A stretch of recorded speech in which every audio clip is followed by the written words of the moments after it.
Okay, I'd like to call to order the Town of Pownell Planning Board meeting for Wednesday, March 18th, 2026. I think we'll just get straight to it. The first order of business is the approval of the meeting minutes from the February meeting. Did everybody have a chance to look at those? Any changes? I move that we accept the meeting minutes as appended. Also second. All in favor? Okay. So old business.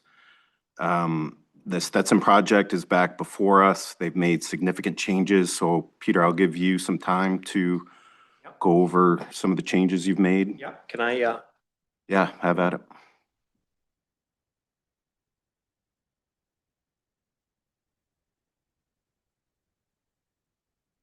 It should be right on the desktop.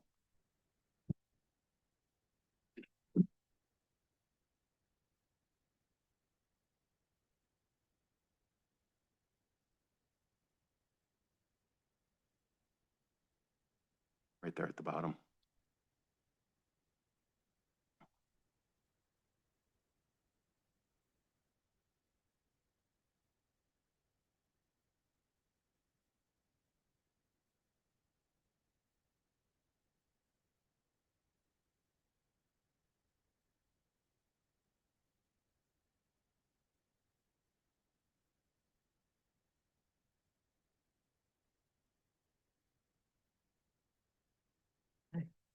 Super.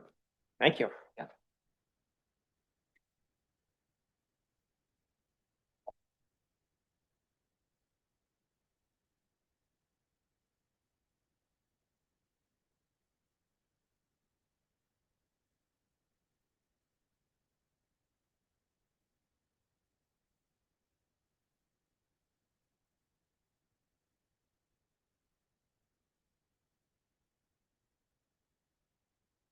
Okay, good evening. My name's Peter Beagle.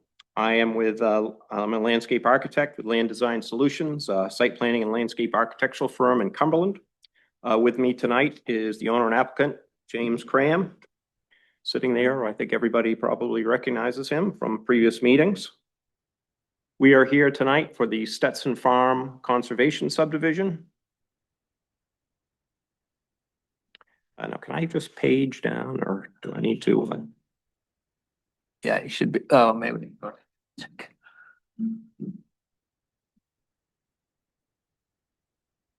Yeah, you can go up and down with that. Okay. I think as we've explained before, the project parcel is actually approximately 135 acres. It's made up of 3 tax map parcels. As you can see on this plan, we have this little parcel right here, which has an existing house on it, 220 Brown Road. A little larger parcel here, it's 240 Brown Road. 240 Brown Road is the location of the Stetson Farm, the historic farm. And then we have the large parcel surrounding those two. We have the east branch of Chandler Brook running right down this boundary line. On the opposite side of Brown Road from us is the town of Durham. The parcel also fronts on the Poland Range Road, which is where I'm moving my cursor right here.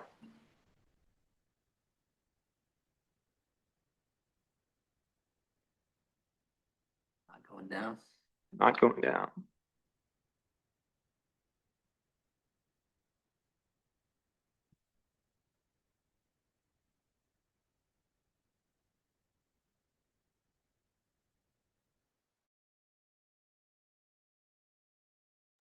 Yeah. Okay, good.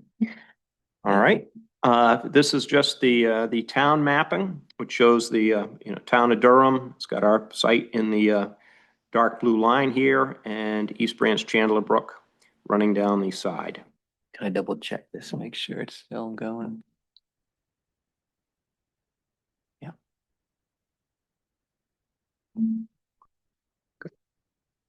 This image is of the Stetson farmhouse on 240 Brown Road. This image shows you the yellowy area here is the open field, and that is adjacent to the Brown Road side. They also see a lot of red lines in there, and those are trails that Jim has made and maintains over the years. Here's an aerial image of the from above the farmhouse, looking out over some of the farmland.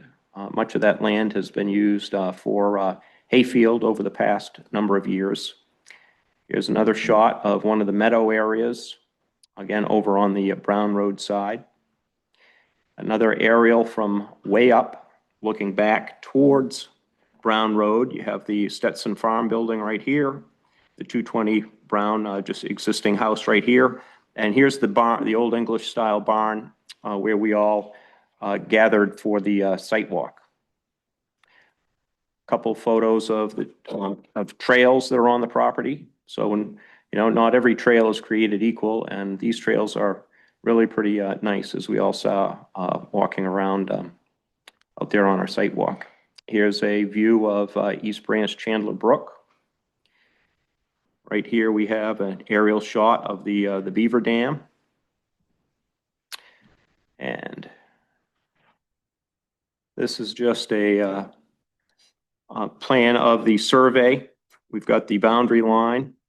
We've got the small existing house at 220 Brown Road. We've got the larger parcel right here, 240 Brown Road with the old farm. When we were here last time, it was brought to our attention that the vernal pool up in this corner of the parcel, we have a 250-foot vernal pool buffer, and that buffer was going right through this lot right here. So we have removed that lot, and that reduced the allowable number of lots from 22 to 21. That was the only change. Everything else, all the other lots shown on here have 300 feet of frontage. They have a minimum buildable area on each lot of 90,000 square feet. The road length maximum is 600 feet. So we've got our, the two existing houses are shown within a lot, and we have a 21 lot yield.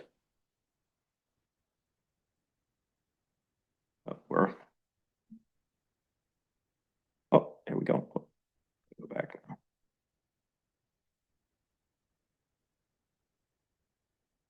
Okay, so this is our site inventory plan.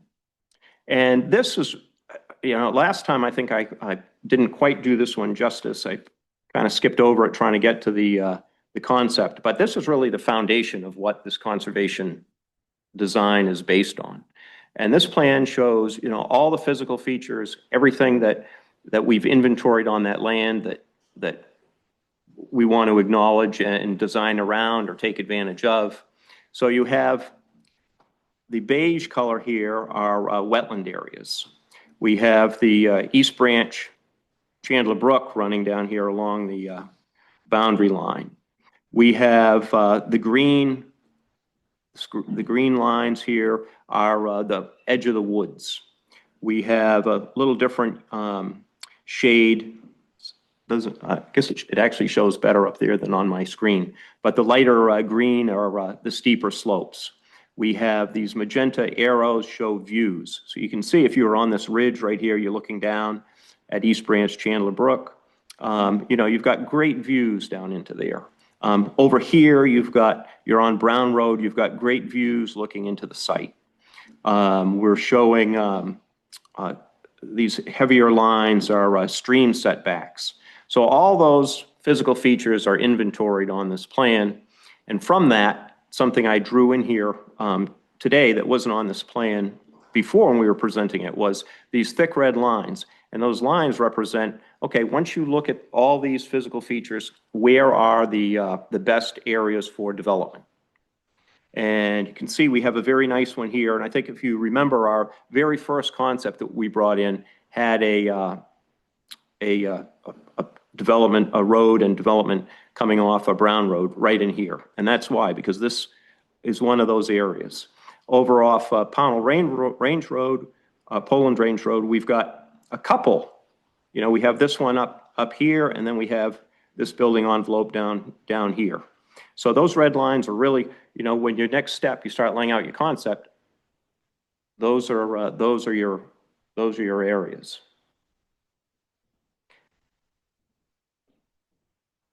Oh, shoot. So then we presented at our last meeting in December, we came in with this plan right here, and it showed 22 lots. It showed the 2 existing homes on a lot. It showed 2 proposed house lots back here with a shared drive or a little private way stub. Then it showed 1 entrance coming off the Poland Range Road with a spur, and we had 19 or 18 lots over here, split between these 2 spur roads. These 2 roads each exceeded the 1,000-foot limit. One was about 1,500 feet long, and the other was about 1,600 feet long. Nice, nice lots. We thought this was pretty good. At that meeting, we got a lot of feedback on just that number of lots on the Poland Range Road for wear and tear on the road, safety. It did not seem like we didn't get an indication from board members that they were excited about that road length, which would require waivers for each one of those lengths. So we took that news and then we had our site walk and heard people's thoughts at the site walk. And from that, we put together 2, we're now coming back with our 2 recent concepts that we wanted to review with you folks. And this is knowing that we have 21 allowable lots from our density map.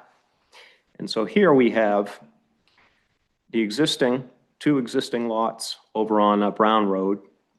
We no longer are proposing the 2 lots back behind the Stetson Farm parcel.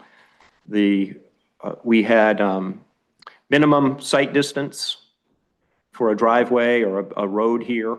The knowledge that you have a change in your ordinance for site distance, lengthening that site distance, I think was going to be a problem here.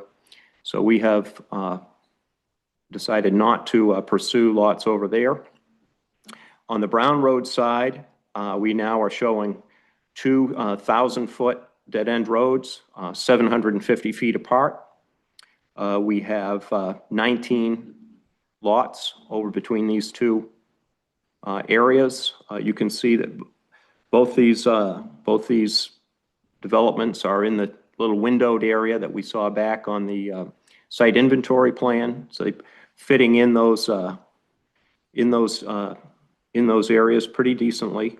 We're avoiding wetlands. We're avoiding steep slopes. We also have about 78% open space, 106 acres, which is well above the 60% or 80 acres that the ordinance requires. I should add our talks with the Royal River Conservation Trust. They have been quite interested in the parcel. Jim has committed to conveying the open space to them. They're very attracted to the field area over off the Brown Road. So obviously the brook is a big attraction for them and a lot of interest. And the field area is a lot of interest. So we're able to, to do that. So there are a lot of pluses to this concept. And our concept B,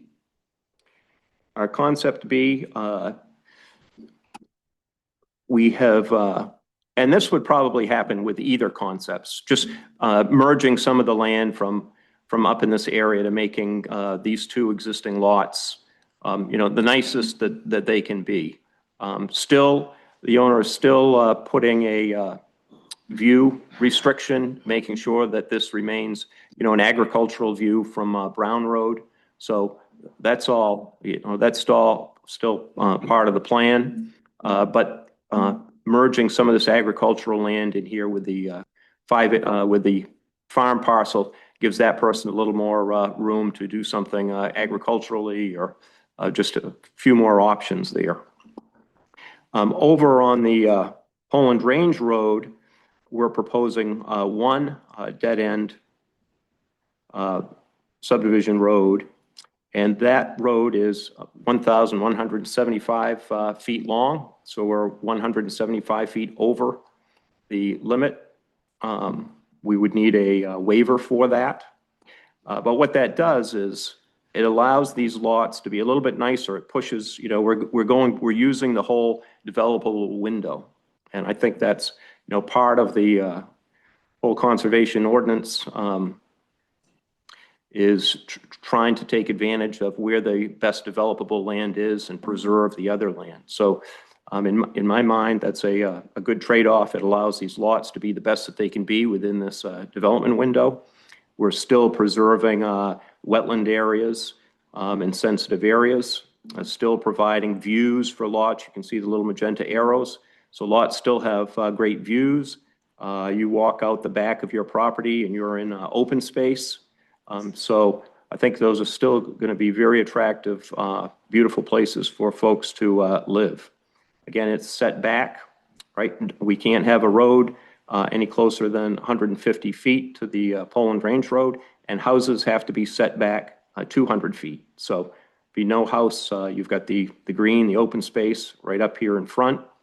We've got a nice little, open space connection to the road here. I'm showing a little trail connection here. And then as part of this, this is one large 20-acre lot. Jim would put restrictions on this lot so it could not be subdivided in the future. So it would remain a large 20-acre lot. Gives a little diversity to this development. If you're interested in agriculture or something else, or just want a big lot, it provides a little diversity to for this concept. This concept still has 91 acres of open space. So again, that's way over the 60% required, giving the Royal River the land that they're most interested in. We have the conservation land buffer right along the brook here. So the 20-acre lot is, surrounded by open space. We would be requesting a waiver for a driveway connection to the Poland Range Road. I think we've got 900 feet of wooded frontage. Getting a 12 or 14 foot wide driveway back in there seems like we could put that in there in a way that it would not be obtrusive, and that would be much more preferable than having to have a driveway coming off the subdivision roadway up here and kind of paralleling Poland Range Road, cutting across the open space. So that seems to make sense to me. Seems like that would be a good trade-off. So we have those two different waivers that be required with Concept B. So, Concept A provides an additional 9 lots and no waivers. The owner's preference is this Concept B. Seems like it hits a good balance. He gives up, 9 lots, but hopefully people on the Poland Range Road are a little less concerned about wear and tear and safety on that road. The Royal River Conservation Trust has 90 plus acres of beautiful land with public access to share with the people of Pownell. So that seems like kind of a win in a number of different directions for owner and town. If the board is thinking it's supportive of this concept B, our next, or concept A, I guess, either one, our next step would be to get a traffic engineer on board. Now that we would know where entrances are going to be, and they would prepare a traffic impact analysis, which would look at site distance at the entrances, look at crash data for the vicinity of the project. They would look at level of service impacts to any surrounding intersections, look at trip generation from the proposed development. And we would have that as part of our next submission, along with the other requirements in the ordinance, hydrogeologic study for groundwater and septic, more soils information for septic systems. And our hope is that by trading away those 9 lots, that we could eliminate the need to undertake a road construction investigation of just what that road is, the Poland Range Road is made of, what level of standard it hits at the moment. We would really like not to have to go through that for a number of reasons. One being, I don't really know where to go with that. That's 2.3 miles long. It's like, so you investigate it, and then are you responsible for improving that, or how do you associate costs with that? There isn't a road impact fee at the moment. There's a lot of other developable land along that road. What happens to the next person? Or I just wasn't quite sure how you sort through all that. And our hope of, as I said, kind of giving up on the 9 lots, does that get us down to a number that is acceptable to the town, that we can stick to the traffic and that aspect.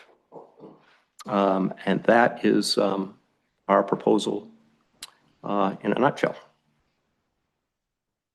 Okay. Thank you very much for that. I really appreciate the time and effort that you guys have put into this project. Listening to the comments from the residents of the town, and sacrificing obviously a little bit in the way of finances in order to come up with a plan that fits better with the location of this property. So I'm really impressed, and I'm really appreciative for the work that you guys have been doing. I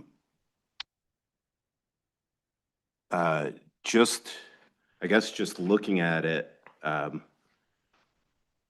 I would lean towards Plan B. I don't know what the rest of the board feels at this time. I concur. So, Bradford, you think the same?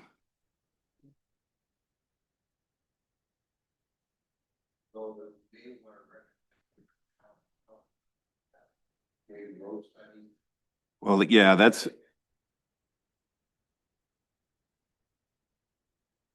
right. And I'm going to get into that. There's one thing I do really like this Plan B. I like that the reduction in the number of houses and bigger lot sizes. It looks great on the map. One thing that we need to discuss is the 2 existing lots are a little problematic in that they are still part of the subdivision. And there's a couple different ways that we can look at it, and this is the way I've been thinking about it, and I'm open to thoughts. there's a way that I think we can do this cleanly. I feel that maybe the board was incorrect in allowing you to use those lots to generate house lot density because you're maintaining those lots. And so you have to think that this is kind of a work in progress for all of us. This is the first time we're going through this. I want you to keep those lots, but if we go back to the lot density map, if you can pull that up for me for a sec.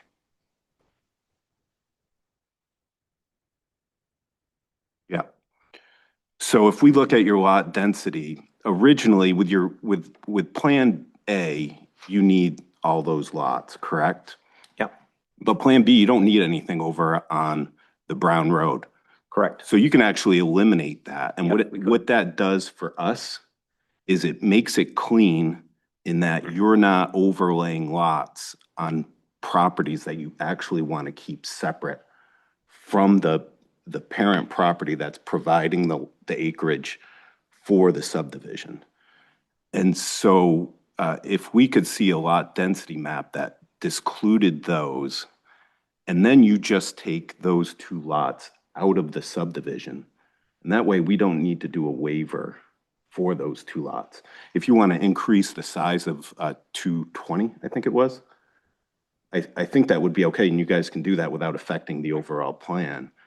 And what my thought is that gives us a really clean lot density map where there's nothing kind of, I don't want people looking at it in the future and saying, oh, well, in your first project, you overlaid on lots that weren't actually incorporated into the conservation subdivision. So that would be great if we could do that. Yeah, yeah. I mean, if Plan B is, concept B is the way we proceed, we don't need that. We can take those right out of there. Right. If we end up going with A, obviously we'll have to talk about that. We'll need waivers and whether or not we want to do that. Does anybody have any thoughts about the way I'm looking at that?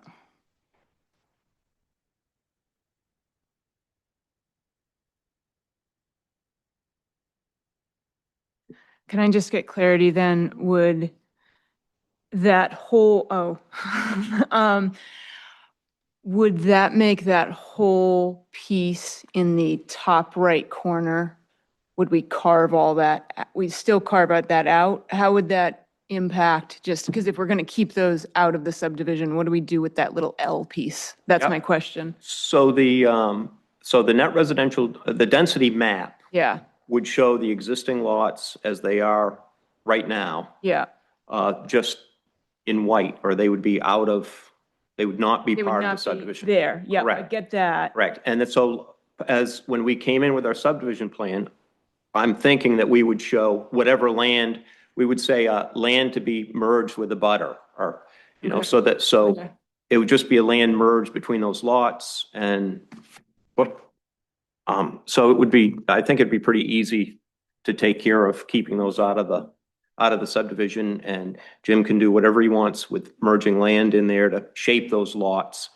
And we could account for all of that land. And so if this piece is no longer in the result in concept B, and I also just need to say that your responsiveness to our feedback and the public feedback is so admirable. So I'm just overwhelmed with your response to that. Is this then a piece that could never be subdivided, is my real question. Go back, you can go back to Plan B. Yeah. And we're looking. Oh, sorry, yeah. We're looking at the lot on the upper right, the 220, where you enlarge that. Yes, So that piece, so that piece would now be part of the 240 Brown Road parcel. that piece, okay. Yes, and Jim would still be putting on the the agricultural and view you. easement I don't know I don't know how far that would go as to whether these people could ever do something back there. I mean, I have no idea. He'd be Okay. selling that as a, whatever it is, 8-acre parcel versus the 5 or 6 that it is now. And it would have those restrictions that he's talked about being put on there, but land would not be part of this subdivision. Okay. Thank you. That helps me.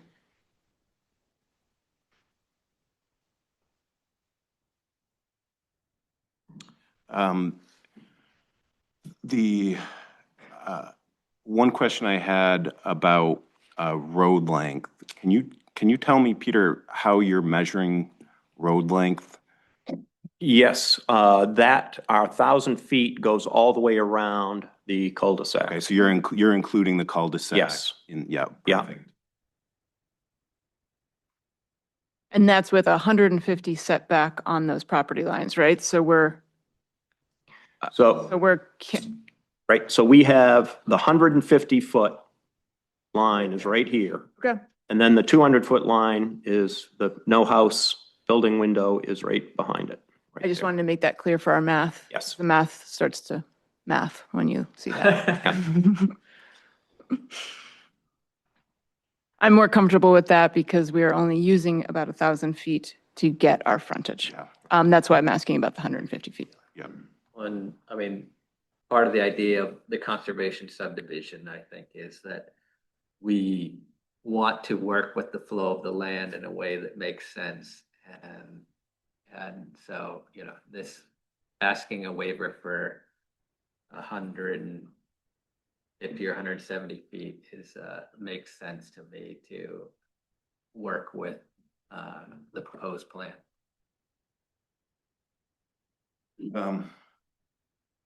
So,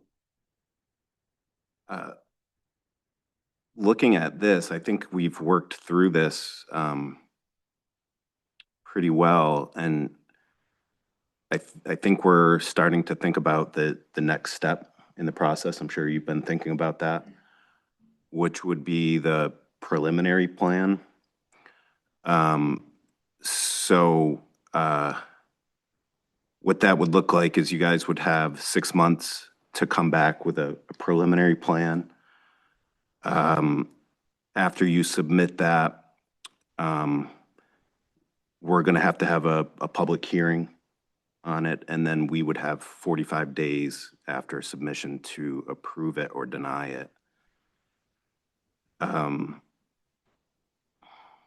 Todd, before we go much further, is Yeah. it appropriate at this point just to have a quick conversation about the second waiver, just to get it on the record?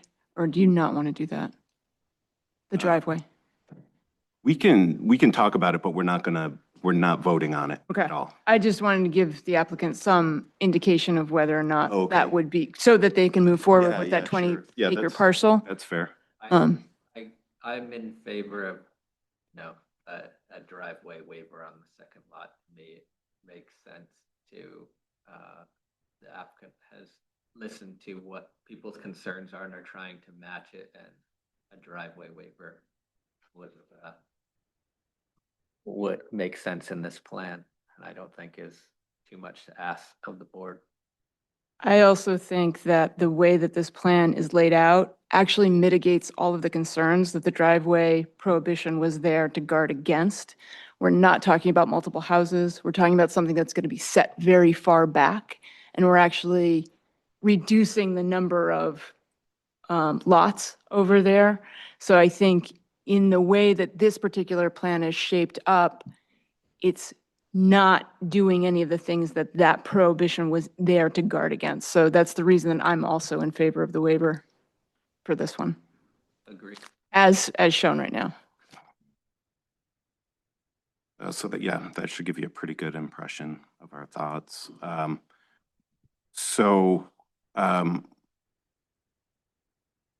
think we can go ahead with having the project move to the preliminary plan at this point. I just want to put that on the record. And at the next meeting, or when you present the plan, if you could just make the changes to the lot density map like we talked about and exclude those 2 parcels so we don't have to deal with waivers, excuse me.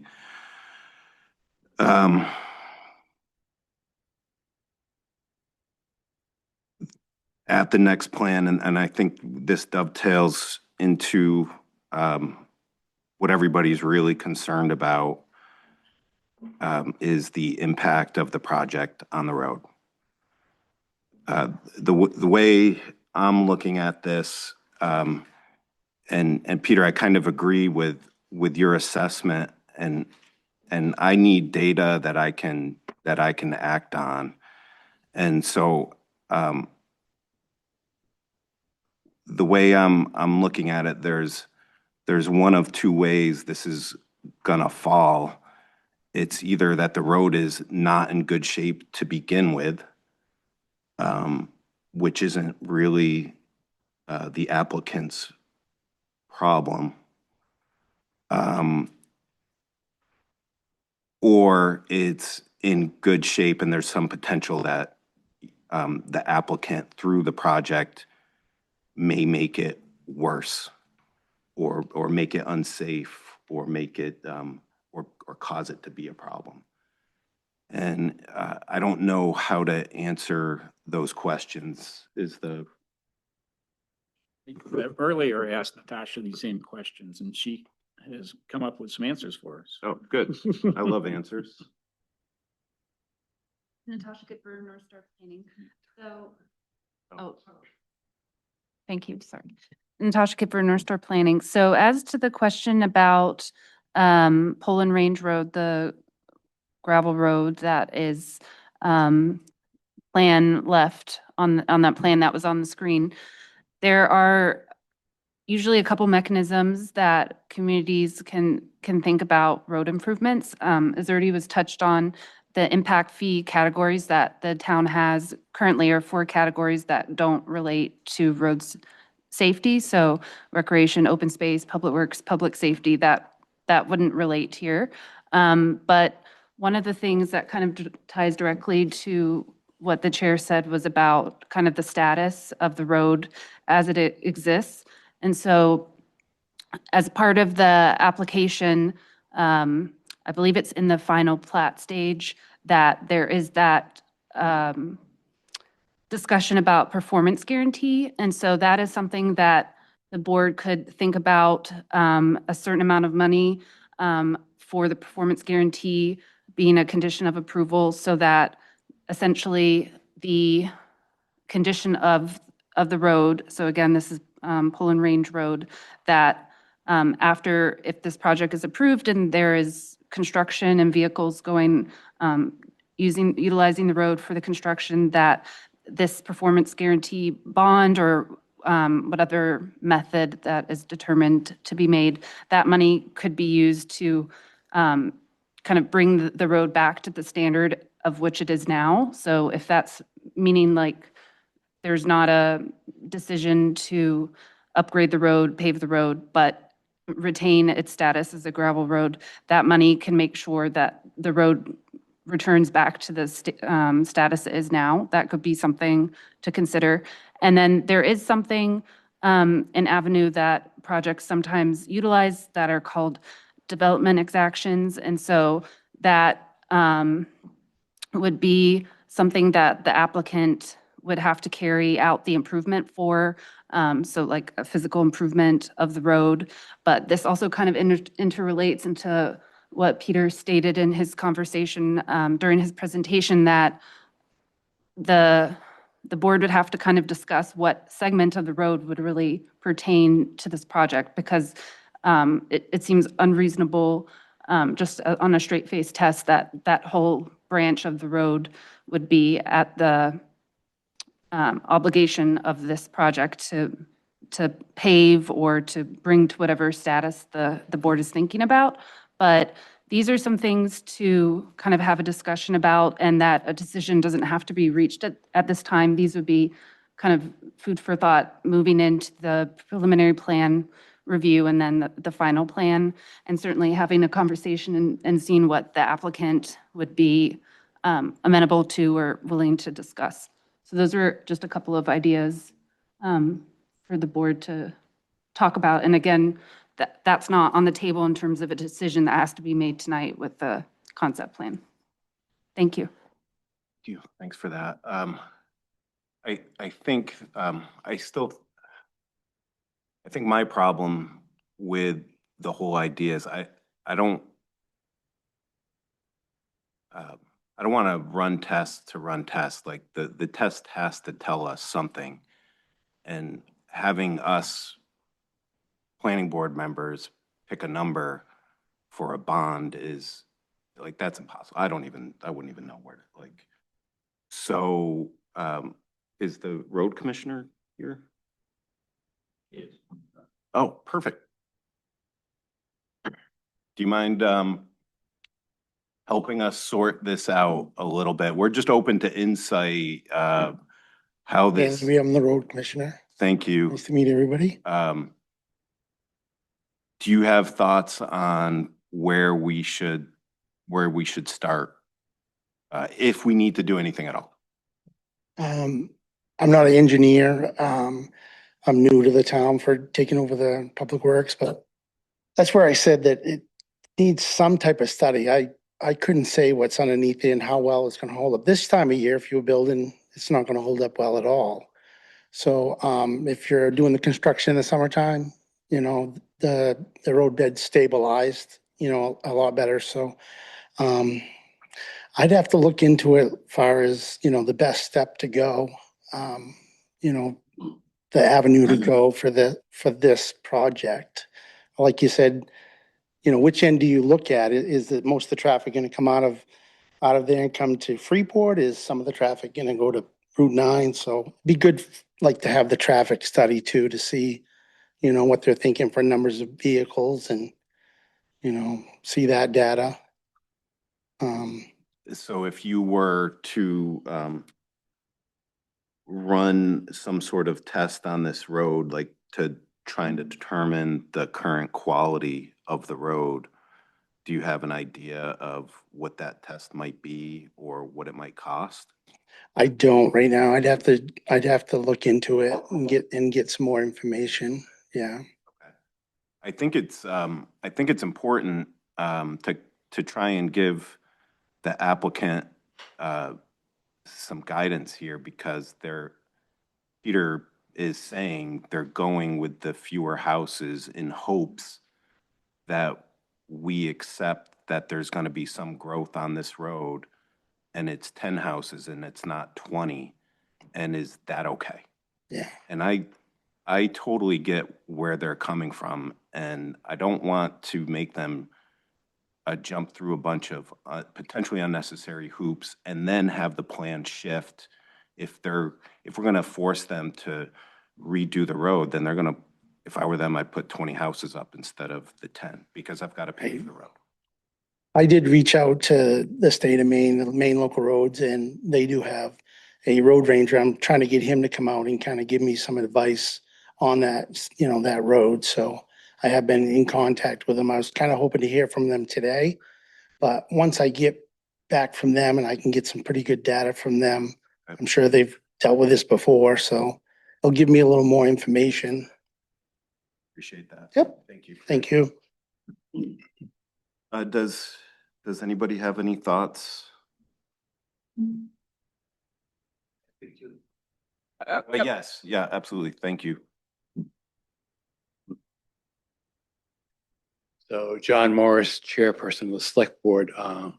Natasha brings up a pretty good point because there is no, so I've gone to the DOT as well. It'd be very hard to assess that road in any kind of standard. That road has been, you know, various levels of improvement depending on season, but there's been no requirement for each new house to have a test on the road, what the impact of that house. So I want the board to acknowledge that historically we have not asked. Now, I've heard from the developer that there may be an opportunity to have some kind of compromise in terms of working with the town to minimize.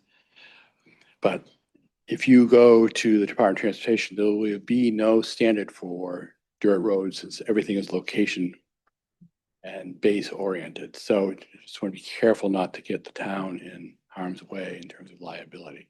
But if there's an ability to work with the developer and the road commissioner to minimize the damage, it's a road that has transitioned from 1842.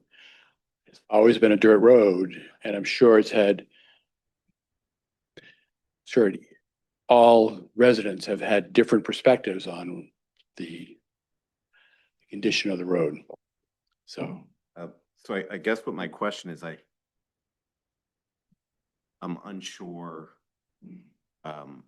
how to proceed. Like, I understand everything that you're saying, and I understand. yeah. But it doesn't give me a clear path. But- Tell the applicant. I think the road commissioner has given you, some assurance that he is going to listen to the Department of Transportation. And it's not incumbent upon, from the town's perspective, I don't think you have, unless you have more expertise than the town does on building dirt roads, then Yeah. you gotta be really careful. You gotta be really careful, right?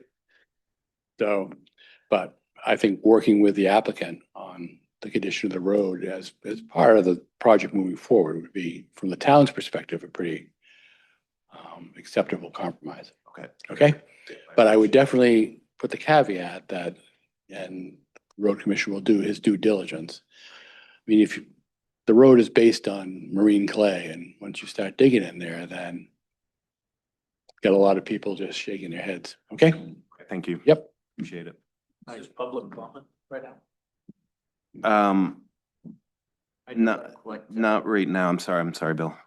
I do like what Natasha said about the idea of at least something like performance guarantee, as the road commissioner said, if you are doing construction at different times of year, you're going to have a bigger impact on the quality of the road as it is. And so if construction does harm the road, that at least the applicant will be responsible for fixing it up from at least back to the state it was before they started doing construction. That's what I understand. So I'm wondering if that's the way you're thinking of it, then you really should have a road condition study done, so so both parties know what condition it is right now. Yeah, that would be important. I think, Mercedes, Bradford, did you guys have anything to add? I just think this is an area we just need a little bit of caution, because I think we have a lot of testimony on public record that says the road is actually not in good condition. And I'm bringing that up because it's been said at this meeting. And I also know a lot of lots have gone in on Libby Road, and I don't think those lots have been assessed for road damage. And I'm wondering if that number approaches 9 or 10. So I just want to make sure we have equity as we're looking at lot development on dirt roads, Right. of which this town has a number, and it is the responsibility of the town to think about those dirt roads. Which is not our problem right now. Yeah, yeah. I also think that 10 houses is very different from what we were looking at 2 months ago. I mean, it's literally half of what we were looking at 2 months ago.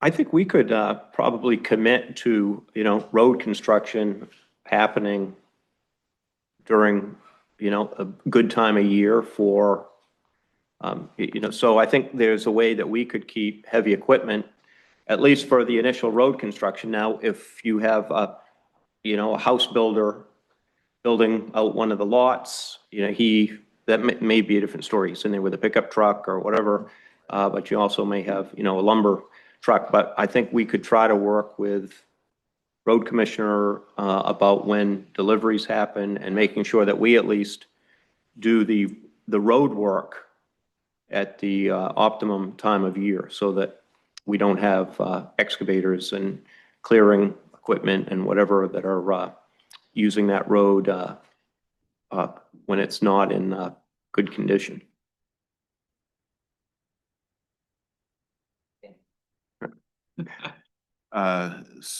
So if, I think it makes sense at this point to let the road commissioner do his homework.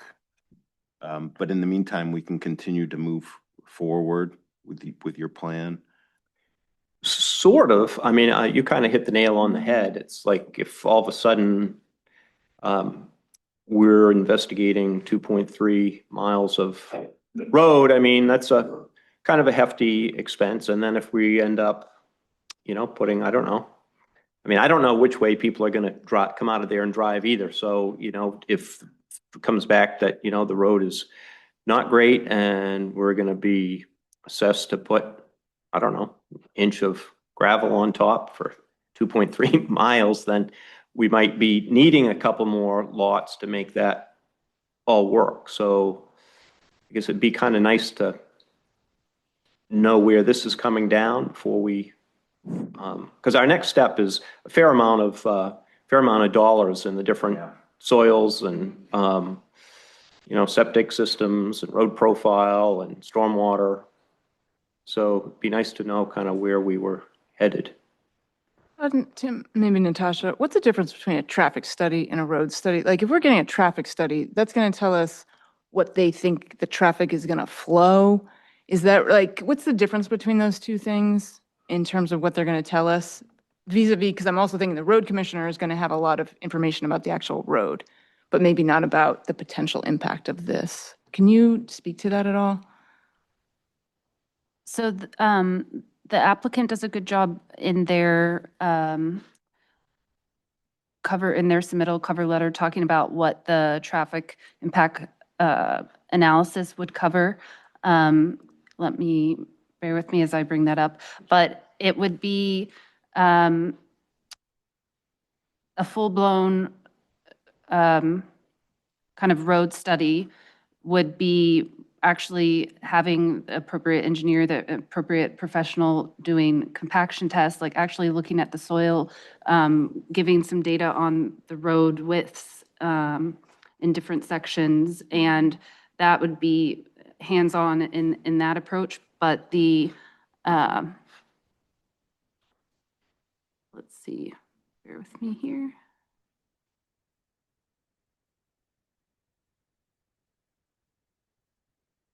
How far is this lot from the Freeport Main Road? I'm not sure. It's almost.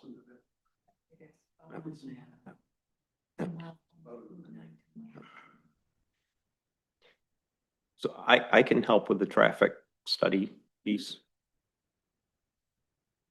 So the traffic study, they would look at trip generation.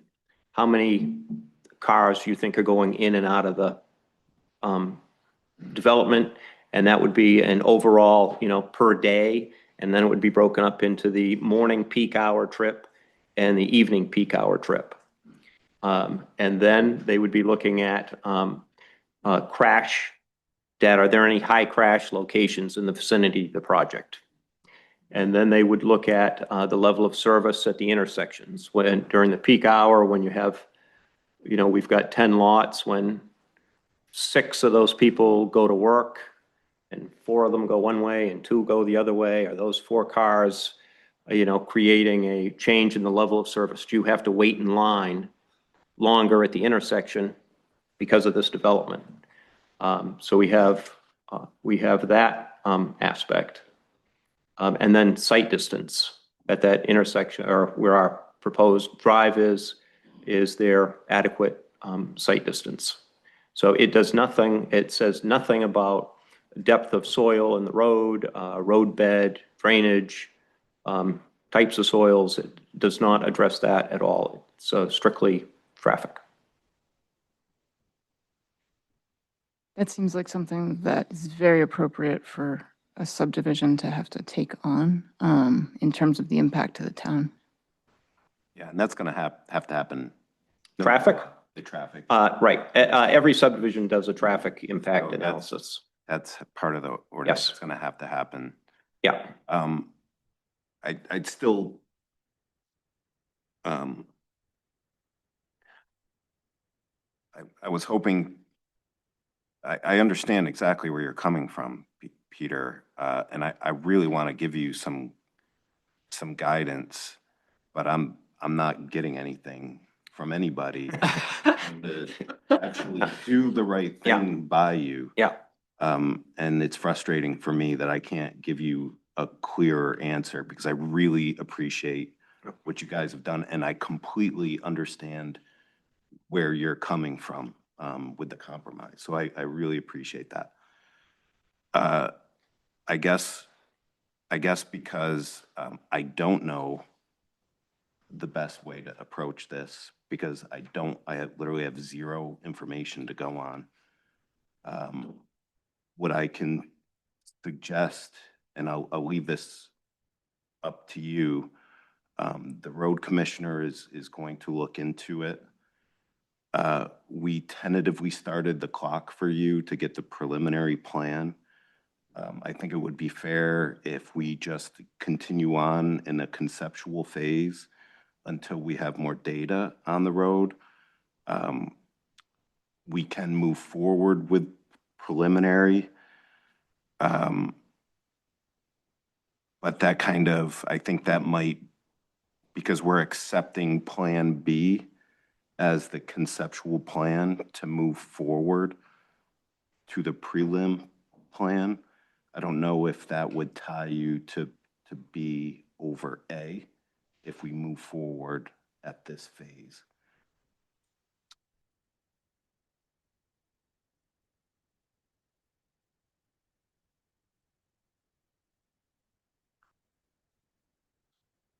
Go ahead. It's good. So when, the road commissioner talks to DOT and thinks about this, and then, I mean, is it something that, do we need to come back? Or I guess it all depends on what they come up with. If they came up with, yeah, I guess I don't know where I was going with that. If it turned out to be kind of a non-issue, then we just waltz along on our way with concept B. Yeah. And, you know, we hear from communication with the road commissioner and Tim and We don't need to be and involved. you don't need to be involved. If, it turns out that there might be more to it, then I guess we would need to come back and work that out with, you folks. But that's still, and John, this may be a question for you. That gets back to my original question, is that if the road isn't in great shape to begin with, is it really the problem of the applicant to repair that road? To me, that would be a no. That's really a problem of the town, and so their impact is just gonna take a road that's not great and just keep it at not great, or maybe make it a little bit more not great. So, I think you've heard the applicant be willing to compromise with the performance guarantee. They make the road worse shape that they're responsible for bringing it back to the condition that it's right now. And our road commissioner can assessment, photographs, can film the road. Certainly have scanned it as it is right now. That road gets posted in the spring, so that obviously work in town's favor. Right it up. so, So I think you're trying to answer your question. yeah, I get it. There's really no standard to that road, Right, except for what it is right now. All agree on that. Town is responsible for that road. Developer is responsible for the performance bond, for any damage to that road being in construction. yep, The owner not instead, because that's a reasonable expectation of developer. For a paved road, we have a different performance bond. right. We're gonna have to be reasonable people, agree what that road is. Sure, Dan will have a better idea of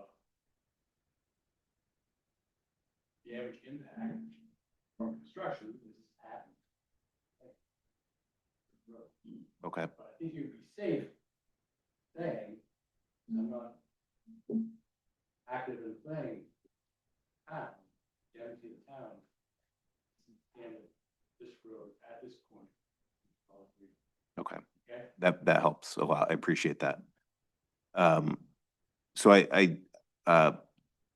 would you guys be willing to have some sort of performance bond to maintain the current standard of the road, whatever that might be, and that may just be a visual inspection of the road, Yeah, so, and that would be during, when construction's over, right? you clean up if you messed anything up.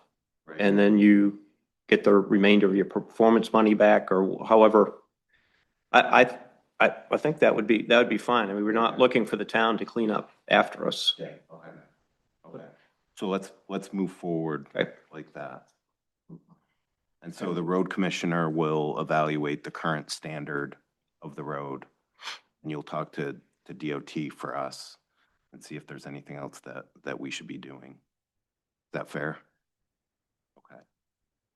Great. Okay, very good. So we can move forward. Yep. Can I ask one question just to make it clear? At what point is their obligation over? Is it after the road is finished or lots are developed? At what point is that cut off? You guys are not developing, you're not building the houses. I just want to make it clear. Yeah, I would think if they're not building the houses.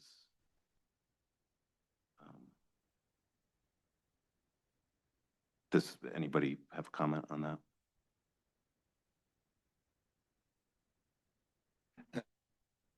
Fair that, we shouldn't hit them if they're not the ones responsible for the damage to the road. Right. Okay, That it? I think that's it. No vote, we move on. All right. Well, thank you so much. Very much appreciate it. All right.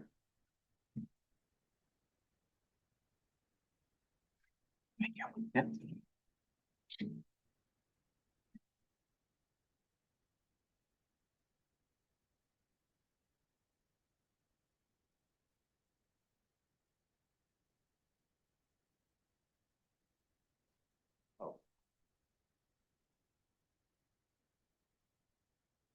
Yeah, we can take a couple minutes for public comment. I would like to say, I've been really generous with allotting time for the public to speak, and I really enjoy that everybody's here, and I really want to hear what everybody has to say. But we've all been in this room for a few months now.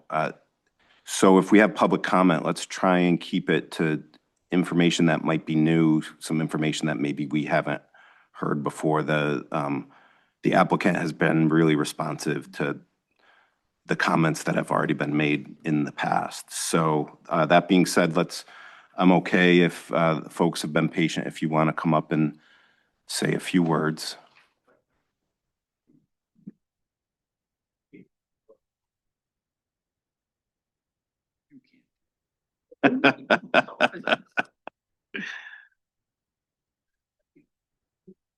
Yeah, I lived on the road all my life, and there used to be a big sign, well, actually 4x8 sign painted yellow, black letters said, "Road impassable in spring, pass at your own risk."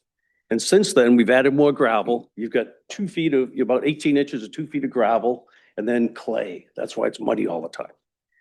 They've done a great job of maintaining it.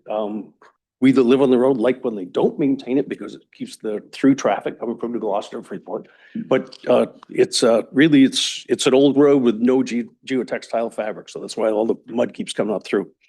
When it comes to the traffic impact analysis, that's like they said, it's about number of trips per day, 60 to 100 probably with 10 houses. But what we really need is a road safety assessment. There are 4 sections of that road where they're particularly dangerous. They're often one lane due to mud or snow. There's one accident in the lower right-hand corner of the property, right at the hill of the Peabody's, where 2 cars were totaled. the most part, there aren't a whole lot of accidents. I pulled out a car right in front of where the proposed entrance is, on Poland Range Road. That's one of the muddiest sections. That whole area is just totally always wet and muddy. A lot of it's gonna be mud. If you approach somebody on that road, somebody pulls over by Blueberry Pond Campground so you can get by. The next section is by Kate's house. When you come up, when that narrow section is a problem, someone pulls over by Kate's on the right-hand side by Kate's, so two cars can get by. And the other section is the rocky section between the Libby Road and where Chief Peters is living. That's also kind of spooky because it's a lot of blind hills and it's all ledge. So there's a few areas, the road, it's got safety issues. So a traffic safety assessment is, which sections of the road, are dangerous.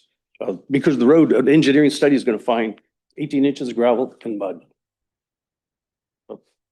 And given some of the issues, to improve the chances of the application approval, creating the development on the paved Brown Road rather than the Poland Road, Range Road, may have a higher chance of success. Thank you.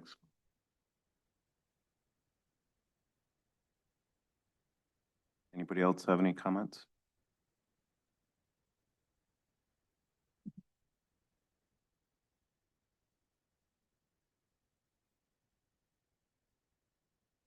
Chris Lombard, 58 Poland Range Road. Just want to say thank you. You guys have put a lot into us, like you said. Just really want to thank you for all that time. And Peter and Jim, thank you as well for listening to everybody like you have. The board, us, everybody. It's a big deal. We love the neighborhood. We love the dirt road. We just want to keep it, in that safe dirt road feel that it has. So thanks to everybody working together to make that happen. Appreciate that very much. Thank you.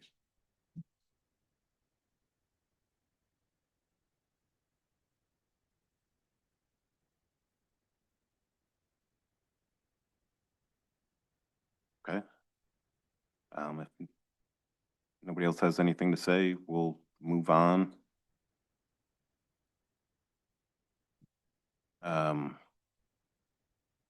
We've got under new business, a request for comments regarding a real estate request form.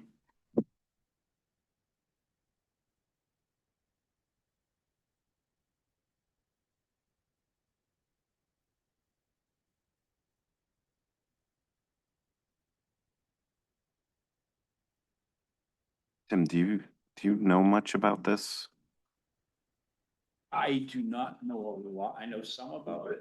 I think you have John and Kate in the audience that might know more. I couldn't find it in the select board meeting. I was trying to watch. The real estate request that you're asking for a response on the real estate request form. Yes. Yes. Yeah, if somebody has some information, if somebody's just looking to buy a piece of property, we've done this in the past where John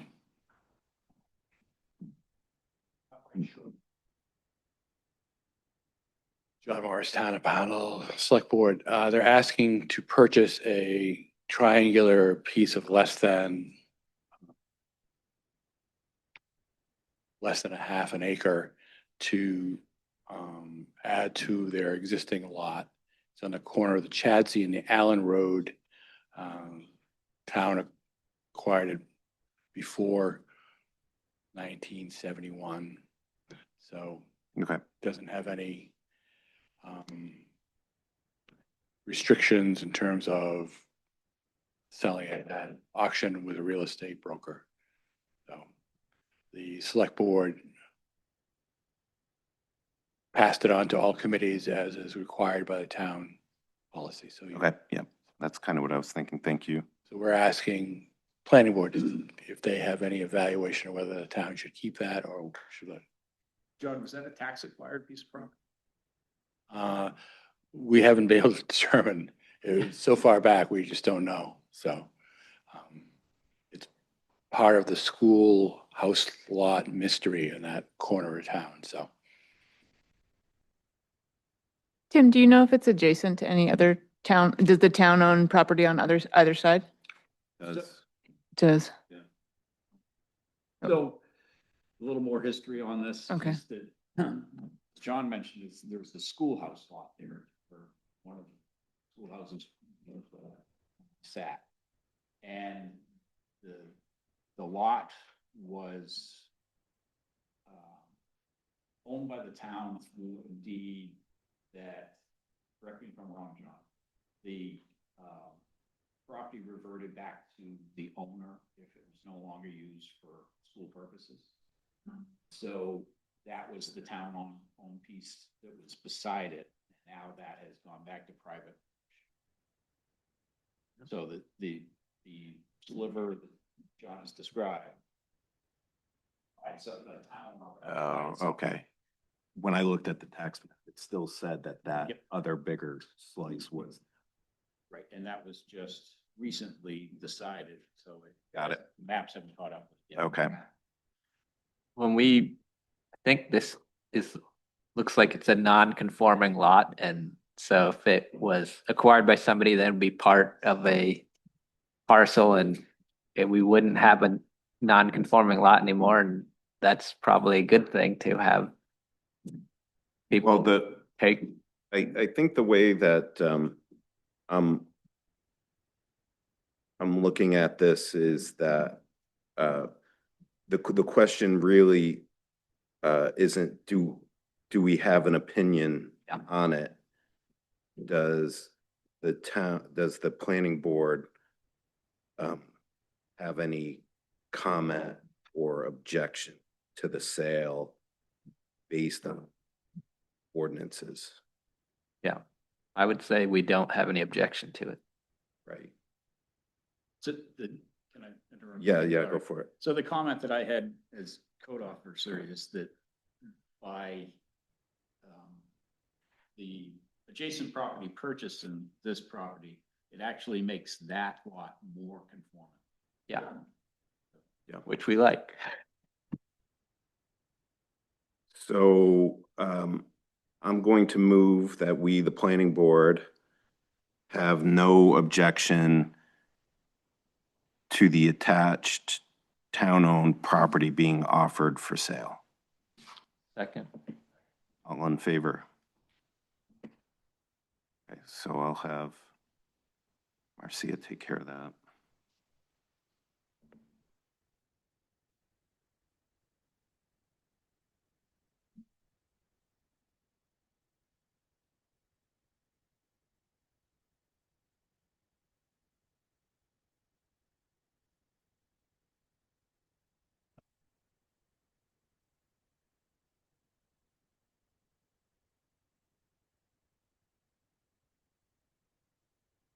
So, the next order of business is, CEO update.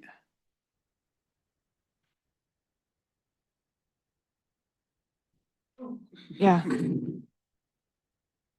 So I think we're gonna be going over the ordinance review stuff next, right? So Right, we need that. right. So I'm in the process of starting to review a single lot application. It is on a lot that has been split once already, and as the ordinance states, that falls under the CEO. It looks so far like a real simple split, so it shouldn't be any problem. So I shouldn't have to ask the planning board for input on it. The impact fee ordinance is being reviewed by North Star or rewritten, and I got news today that they're real close, and they actually had to, instead of just redlining parts of it, they scrapped it and started over. Okay. So it's taking more time than they thought. What else do I have? I haven't heard anything from the Harrisons on that project. Or I did talk to Drew Victory, and again, he's waiting for soils analysis and wetlands study. And I think that's about all I have.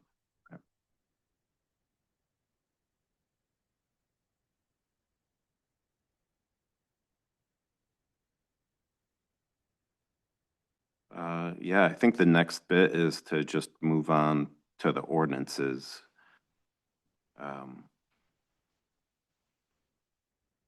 Which we need to get, my understanding is we need to get a final draft to the select board. Probably tonight. Like Isabella. Oh, yeah, yes, yeah. So Isabella and I have been working on it. Isabella's, a lot of the changes that we talked about with some of her recommendations into the working Word document, the ordinance. And I sent that off to Ben and just received that back from Ben yesterday with his edits. And I haven't had a chance yet to go through it and clean it up. Tell you that the Ben's edits, there was no real, I don't think there was anything real substantial in the changes. So pretty close to what Isabel had sent out that you already have is what we have right now. Okay. So I guess we can start to work through this. I did have, because we're under a little bit of a time crunch, I'm kind of looking at the ordinance changes in a couple of different ways. We've got our low-level editorial grammatical changes, which aren't really changing any policy, but it's just editing the ordinances to make it grammatically correct. And then you have clarifications, which again isn't changing policy, but it's just making the ordinances clearer. And then the last bit, which we tackled a little bit when we had our workshop, is our policy changes. I think the first two are really easy, and we can burn through a lot of those quickly.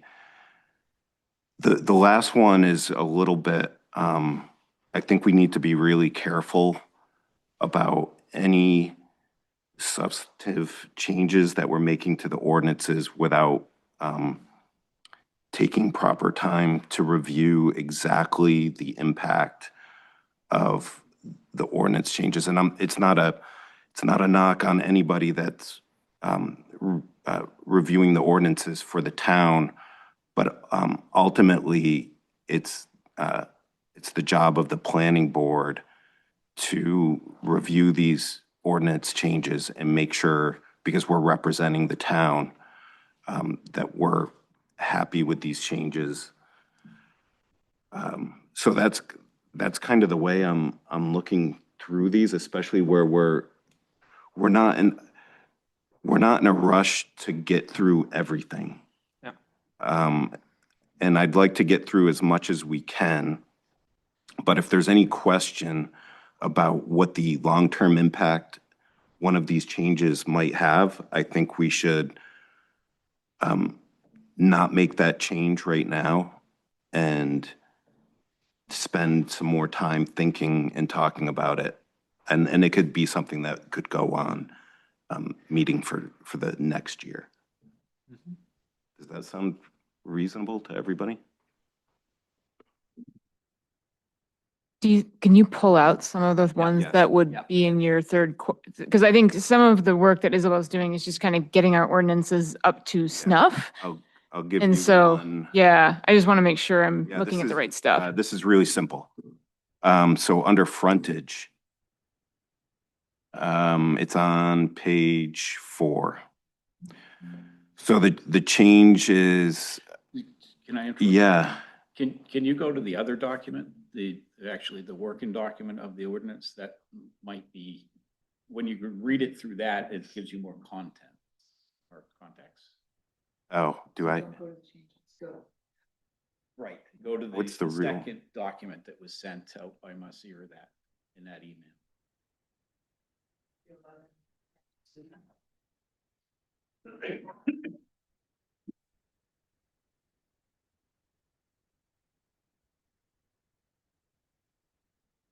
It's a Word document and it's a working copy of the ordinance.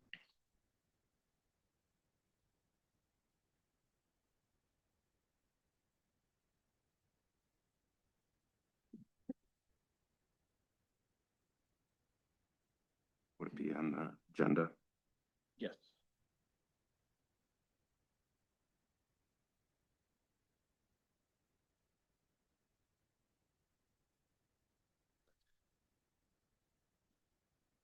But you'll have to go through more pages of it, but I think it's easier for you to understand the changes that are. Can we go off of the document he's looking at right now, and then we can refer back over to the context? So in the document you have open now on page 4, talk about frontage, what was your concern? So eliminating the 40-foot width, which could potentially have, that's changing the ordinance to me. Well, was the reason that you took it out there because this was just a definition, but somewhere else it specifically says 40 feet? Yeah. And so I'm okay with crossing out the 40 feet here because I'm guaranteed that in the road or in the lot standard, road standard, it specifically says it, but I could be in favor of putting an asterisk there under the front here in the definitions to say, I think it refer to. I mean, were you considering, again, this is kind of, this is yeah. exactly what I'm talking about is Yeah. like, we have to kind of talk about this. So is it, and where I'd really like to get through as much of this as possible. I'm not saying that the correction is not the correct correction. I'm only saying it's potentially a significant change depending on the way that we view it. And it's like a step up from a correction. I don't see it that way. I see this as the definition of the word frontage. The standards applied to that are in a totally different section. We might be actually referring to frontage and have nothing to do with the standards. We need to be able to say the word frontage and have the same meaning when we say that word. So I actually don't think there should be dimensions in the definition at all. Those belong in the table. Right. Yeah. I So agree. I think there should be a very simple, when I say frontage, that means one contiguous road horizontally. And that's how I read this when we were approaching it. And with, sorry, could I jump in on that? Oh, yeah. Okay, perfect. Keep the open conversation. Perfect. Yeah, so with this one in particular, with the definition change here, I think that's what you're referring to. Exactly that. It's already mentioned in the dimensional standards table. And so to me, the best practice is that it's just in the table for the reasons you In the stated. dimensional, does it not say 50 feet minimum lot width? But it doesn't matter because that's in the table. That's what we would look at. We're just using the word frontage. Yeah. So, Right. but the table is where we would actually measure the frontage. Right, but I guess what I'm saying is, when you're saying that,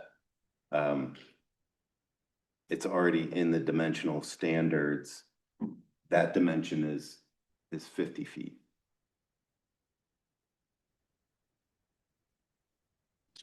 Minimum lot, it has to be the minimum lot width. For that application of frontage, we could use another definition. How much frontage you need to put in a single lot, like how much frontage you. Oh, and that's, I guess, so this is kind of my point, is that I get what you're saying because I struggled with that, but I think this is maybe, to me, it seems more than that because it's,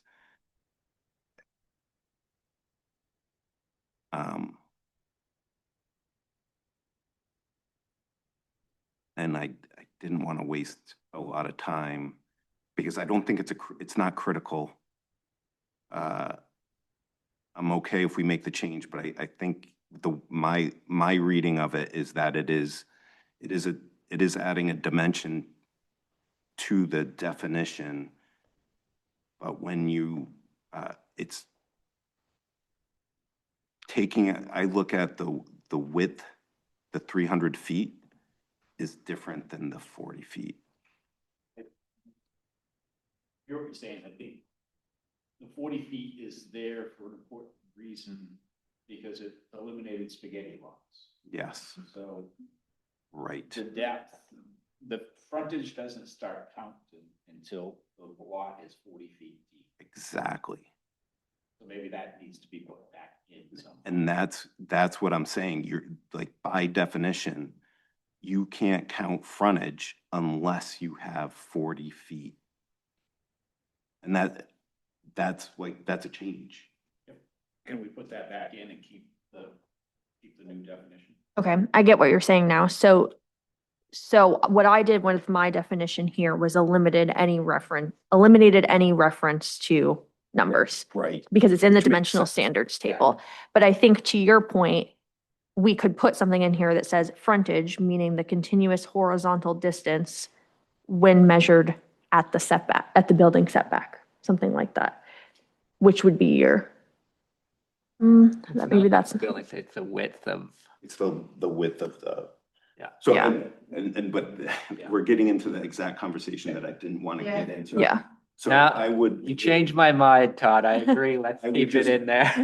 And I'm not saying Yeah. that we don't, Yeah. what I'm not, by leaving it in, Yeah. what I'm not saying is we don't need to change it or review it. Yeah. I just don't think we have time to have a lengthy conversation. Yeah. About this particular thing. And I don't think there's any emergency. Yeah. To change this. And we've got time. And I'd rather be really thoughtful when making these changes, that we're not doing something that has unintended consequences, because everything does. Yeah, I agree with Todd. I think we should keep the 40 feet in there for now because it does serve a purpose and we can look at revising the language at a future date. Can we move on to your next area of concern, Todd? Can I just ask one more question on this one? Would you be okay with us putting that back in using similar language to what's here right now, knowing that we're gonna put it back in? That's it. So if Isabel's probably gonna do it, come up with language, and put the 40 feet back in there, but keep this definition. Yeah. Yeah. So you just want to revert back to what it says now, I think is what I'm hearing. I'm just wondering if we're doing it anyway, can we get contiguous and horizontal in? Because I think that's why we were leaning here. So, and then we keep the second part because I think we need that. Yes. Yeah. We need that contiguous and horizontal. Right, and Mo- and to me, so the beginning part is a B, it's clarifying what the word actually means. The C part is taking out the 40 feet, because now we're really making And should we put that here in the future because it's like a frontage? Or do you think frontage has to be defined? And I know we're gonna. Next year. next year. I think, Next yeah. year. Yeah. Yep. I think this one is a broader policy conversation. yeah. Yeah. Good catch, Todd. Yeah. The other example would be, so I'm just gonna go down this Yeah. list that I have that we sent out, this one here. Okay. Because it's just it seems concise and covers. Yeah. What was sent out. So under section 300 non-conforming lots, 301, with the addition of C, I think this is a significant change to the ordinance. This was something that was to respond to comments explicitly raised by you all at the February meeting. Yes. Yep. Yep.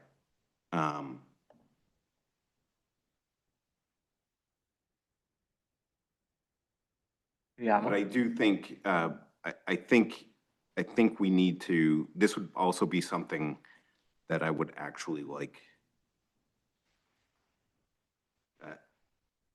We could spend a significant amount of time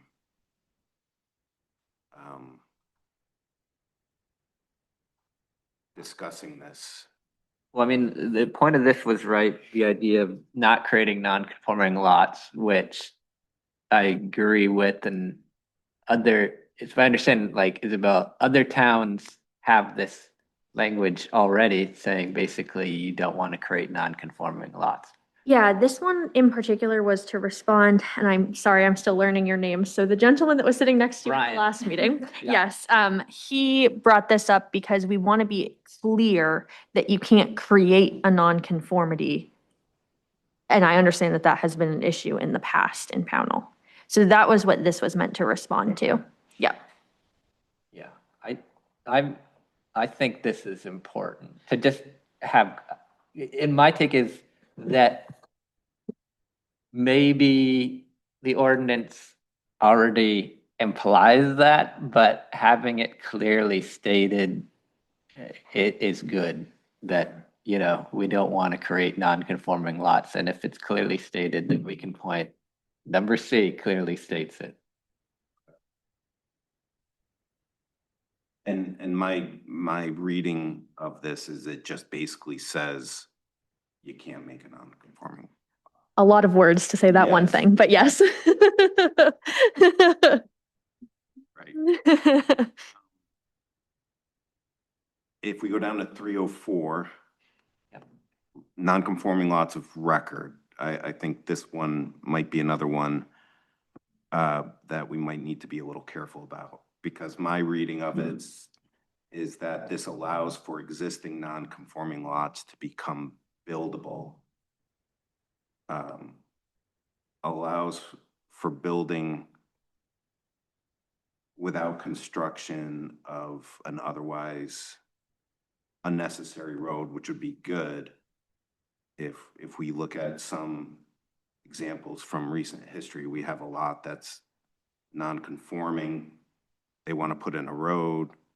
If we just make this non-conforming lot conforming, they wouldn't have to put in a road. But that's a big change. And now the planning board and the ordinances are getting involved in making non-conforming lots conforming when that's not really our job. But anyway, that's like, I think that's a conversation to be had. Do you agree with that description of it, Isabel, just to clarify? Yes, right. Yeah, like what is your intent, just to confirm? Did you guys get a copy of the memo that I had drafted that sort of summarized all of the changes that I had made?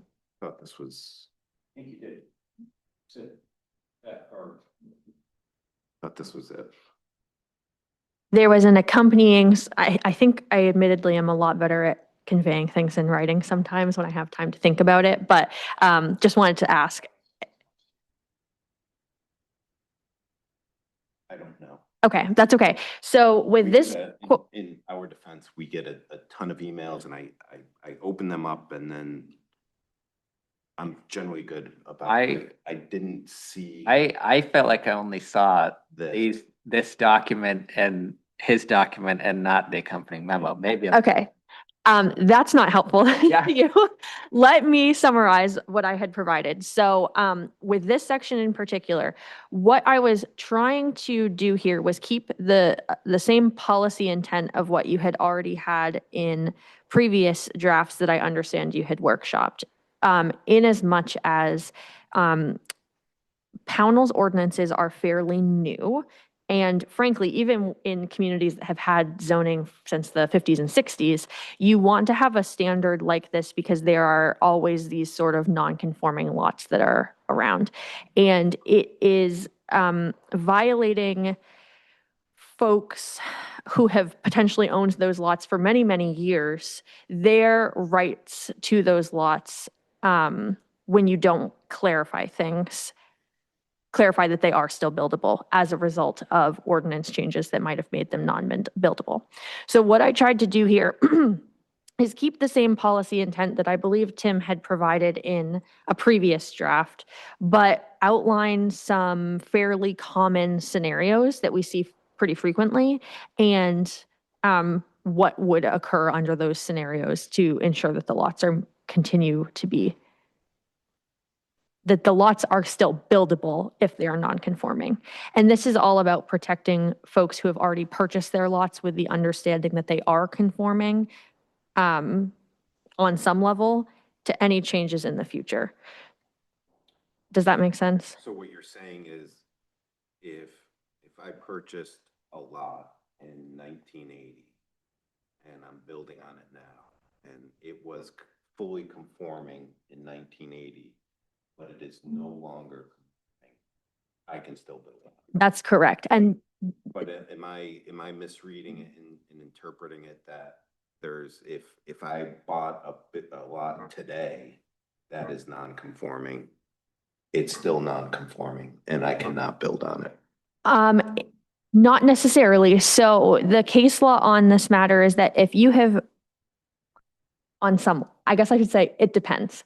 The case law on this matter in most senses is that with regard to certain dimensional standards, minimum lot area, shore frontage where that applies, road frontage where that applies, if you purchase the lot with the at whatever point, with the understanding that it was a buildable lot, and then at whatever point ordinances change, that lot is technically still, in some cases, buildable. If the ordinances change. Right. What I'm saying is I have what is, according to the ordinances, a non-conforming.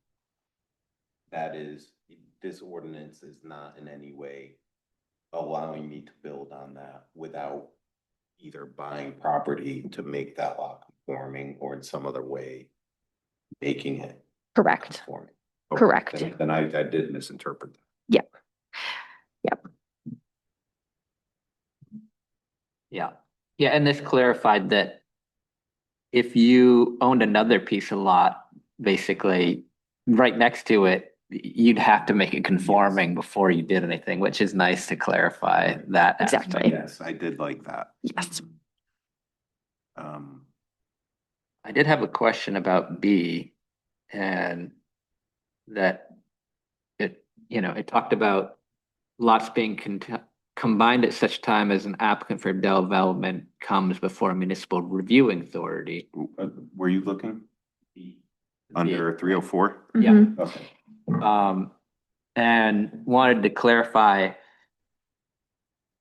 the idea of if somebody had two lots that were non-conforming, are they allowed to sell one lot? They're not, or would this prevent them from selling the non-conforming lot? So Is there more clarity around this? this is an interesting one, and that change was actually in response to, I think it was your comment that was brought up at our February meeting, when originally what most communities do is that they become automatically combined. So you wouldn't be able to sell off one that was non-conforming. I think this planning board, perhaps correctly, made the right suggestion that we change that to they become combined at such time as the application is submitted for development review. So it's not triggered until they submit for development review.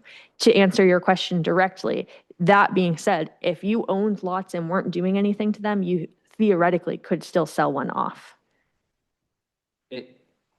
Should we have language that says you can't, well, I guess, yeah. You can't sell a non-conforming lot if you own a lot next to it that could make it conforming, like you kind of did in the previous one. Like, yes, you can sell a non-conforming lot, but you can't sell a non-conforming lot if you own a lot next to it that you could make it conforming, basically. Or is that just too layered of complex? We don't want to dive into that. So I think there's two routes. Yeah. There's the route that it gets triggered as being combined at the time of development review, and then there's the route that it gets triggered at the time of adoption of this ordinance period. I don't think there's this separate middle ground that you're suggesting. Yeah. From a legal standpoint. The other thing, we can't control what people sell. Yeah. So, they can be sold and we don't find out until somebody comes for a building permit. Right. Yeah. So we really can't control that. Mhm. No, I'm But you fine could with this. control if they come to you for a building permit and they own both those lots and Yes, they're yeah. not conforming, then they have to combine them. Yes. I think it does, I think this is a step in the right direction, and we avoided the automatic merger because I think people would be surprised getting their tax bill if they're like, I had two lots and now it's one, like the town didn't say anything. So I think this is a good compromise. I think that would have been a much more substantial policy change. Yeah. Okay, thank you.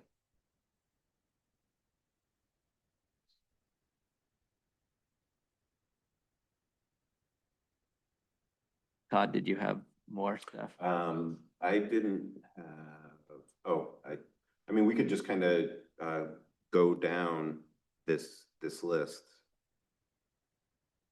So, in C, in the case of eminent domain,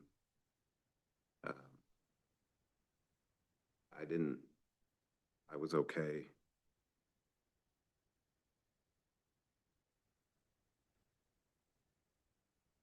Okay.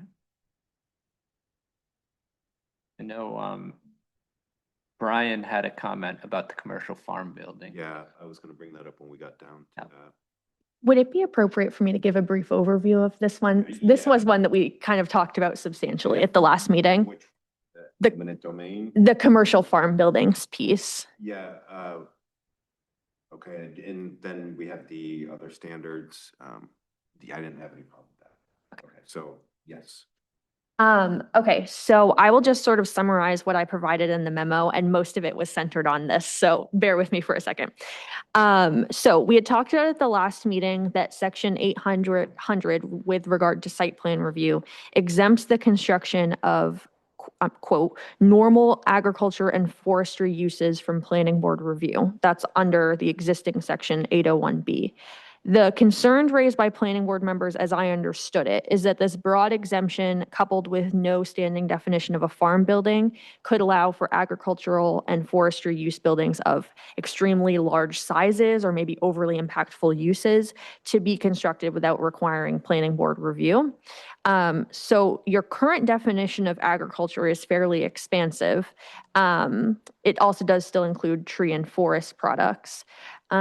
Which I should just note several municipalities include as a separately defined term for like forestry or commercial forestry, but I didn't change anything there yet. So given that kind of expansive definition, most of these kinds of uses are already enshrined in town ordinances. And so I thought in terms of regulating the type and size of buildings created for these uses, a definition of this normal agricultural and forestry use building should be created. And this title was chosen to reflect the language of subsection 801B. Now I'm saying all of that because then it begs the question of what's the difference between a normal agriculture and use and a commercial farm building. So the normal agriculture and use includes all of the outlined uses in Pownell's existing agriculture definition and imposes a square footage maximum for structures that fall under that definition. So I added a proposed definition, again, mirroring existing definition of agriculture, and then noting that it shall not serve as a place of human habitation and shall not be used by the general public, and that the gross floor area shall not exceed 4,000 square feet. And then any buildings that exceed 4,000 square feet in gross floor area, even if they meet your use definition of agriculture, would be considered a commercial farm building. They would also be considered a commercial farm building if they're like open to the public. This definition was really meant to respond to the conversations we had last time, and I chose the 4,000 square foot maximum because that would comfortably cover like a 40 by 100 general purpose barn, a standard equipment shed, a horse barn for up to 8 stalls, a sheep or goat barn, which would include a fairly large number of animals, and a small on-farm greenhouse, which would be up to 40 by 100 feet, all legitimate small to medium family farm uses that are well within the scale of your existing agriculture ordinance. And kind of falls just below the threshold of where a livestock barn or a poultry house or a grain storage building would begin to take on a clearly commercial scale character. So the definition that you're seeing for commercial farm building includes all of that, this 4,000 square foot or greater, and open to the public. Greater than 4,000 and open to the public. So if it's less than that and it's a farm stand, then that wouldn't fall. Right. under that. Well, here's my question. If it's commercial farm building, what does that trigger being a commercial farm building versus not? Just the greater than 4,000 square feet. I know, but I'm saying what happens if it's a commercial farm? Oh, building? well, then it goes to site plan review with the planning Yeah, board. I think, But we'd have to put that in the site plan review board. So your current ordinance specifically exempts these normal agriculture and farm buildings, specifically calls it out as exempt. So that would lead to, this is clearly required Okay. review, in my mind. so I think Brian's comment, which I think I agree with his comment, was we don't want to have everything go to us. And his comment was 4,000 is too small. It should be more like 10,000 or 20,000 Okay. before it gets sent to site plan review. We want people to do their farming stuff and not have to do site plan review, except for these more extreme cases. It's like, yeah, you want to build a big barn, that's fine, but if it's over 10,000, like the 20,000 square feet thing, I think is more what we were concerned about triggering a site plan review than anybody trying to do anything agricultural. Right. And he also, I can read what he wrote. Mhm. He said, I suggest striking not to be used by the general public in the definition of normal buildings. This could create issues, complexity for small farmer using their barn as a farm stand open to public. And he said, we also discussed much larger square footages, like 20 to 50,000 square feet for the breakpoint between normal and commercial. I suggest minimally 10K for commercial. Again, we have rural zoning in Pownell with a lot of large barns and outbuildings for farming, equestrian, etc., that have operated as accessory uses on primarily residential properties that could be affected by this change. And farm stands are a specific permitted use that would contradict this change. As an example, my barn is 65 by 40 with 2 stories for a gross floor area of 5,200 square feet and was originally built for private equestrian use. We had a farmer operating our property. She used the upper floor of the barn as farm stand for weekly CSA pickups, which is a type of normal agriculture we should be trying to support in Pownell without special exceptions / site plan review. So his recommendation is to strike the open general public and make it more like 10 or 20,000 square feet as opposed to 4,000 square feet, and wanted to open that up to the planning board for discussion. What was Brian's barn at? 5,200 square feet. Well, Because it is in here. so Is I'm it? just looking is for it in there? 4,000? Square feet. Oh, 5,000 is- square feet is in it. that's the tip. Oh, I just looking for it. Well, Service. for site plan review, but we can't review the actual building. All we can do is, just make sure the lights aren't too bright. I mean, that's all we're doing with site plan review. But he'd still have to go through that process. But wouldn't it have been exempt because it's a barn? And it says normal agricultural, so he would have been exempt because it was a barn. No, I'm not sure if he built it or not, but, I was there, right? Yeah. Yeah, Bill, go ahead. Yeah, Isabel, in the first sentence, you said and, but it says or. Did I get that incorrect? A building. Commercial. Gross floor area or that is open to general. You want to hand? To the general public. I think I agree with Brian. I think I might just strike the open to general public. Because I think what we're concerned about, and our bias is always, what have we seen lately? And what we've seen, and this is where this is all coming from, and they may have discussed this at the last meeting, is we had Estabrooks come in and build a fairly large commercial growing facility, and we had no say over it. Literally, we were just making sure the sign was in the right place. That's a little bit of an exaggeration, but we had no say about the size of the buildings, what they could do there. That was all considered normal agricultural use. And we're feeling that we should, as a town, have at least some control over, I don't know, what is that place? It's gotta be 10,000 square feet. It's a big operation. Big, Mhm. it's probably, So we're not trying to stop the farms. It's really the industrial farms.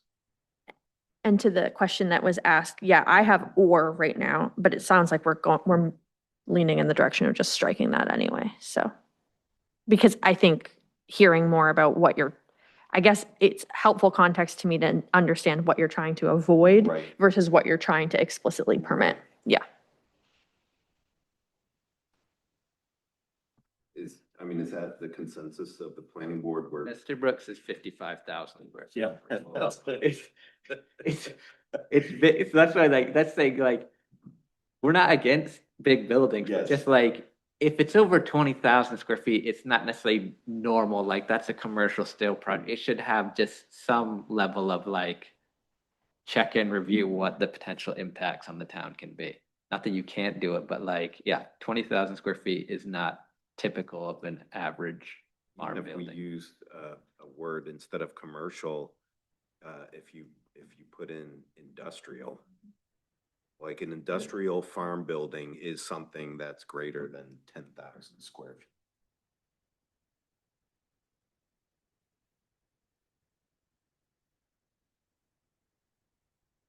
Is 10,000 square feet where we're leaning? I mean, 20,000, I think Big. is good number to put in. Open to 10,000. I think no one could complain at 20 is my attitude. I don't know, knowing that Brian's is 5, I would say 10. And, because I can't imagine 4 of those. 4 of those gets really big. Yeah. Yeah. I just think, because it's just site plan review. We're not saying no. We're just saying it's big enough that we should be, yeah. Okay, So you're 10,000. protecting the neighbors, Yeah, basically. yeah. That's how I would think of this. Yeah, exactly. So the 5,000 square feet, we found it, it is in, the rule district section 500. 504.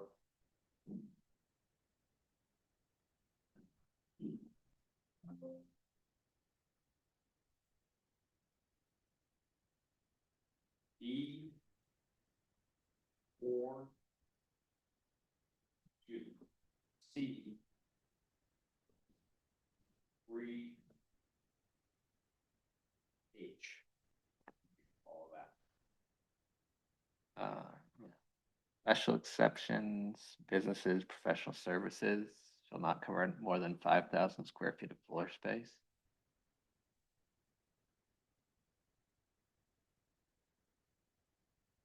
I like arriving at 10 after seeing this because it gives agricultural use another 5,000 Yeah. feet to play with. But it also says, especially seeing this, hey, at 10,000 feet, we're going to site plan review. Works for me.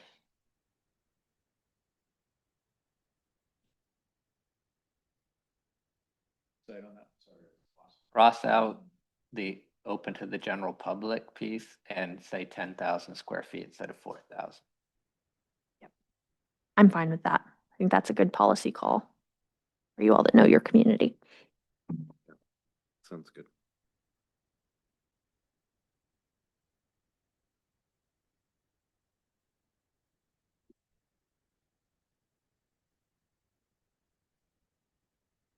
Moving on.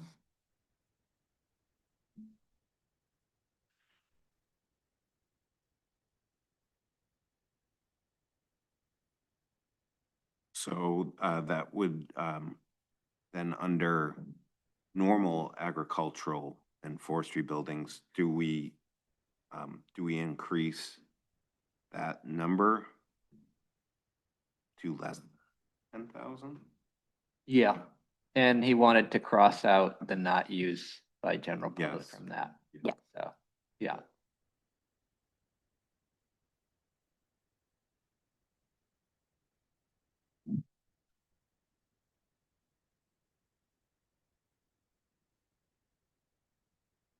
And then moving down to 504 zoning districts with the addition of F. I just wasn't, I don't understand special exceptions. And what that, potentially what that would trigger. So if you could you just say a bit about why special exception, what that means and what effect that would have on somebody who wanted to build something greater than 35 feet? I might have to tap Tim in for this one because I think this was one that you guys had conversation about before I started, but in effect, We did have a conversation about height. I guess Okay. my only question is its placement under special exception. so that would now trigger planning board review for anything greater than 35 feet. And that's a policy call for you all. I don't have general feelings about that one way or the other. So. Site plan review, the planning board has a lot more authority to say where a structure can go and where it can't go on a lot.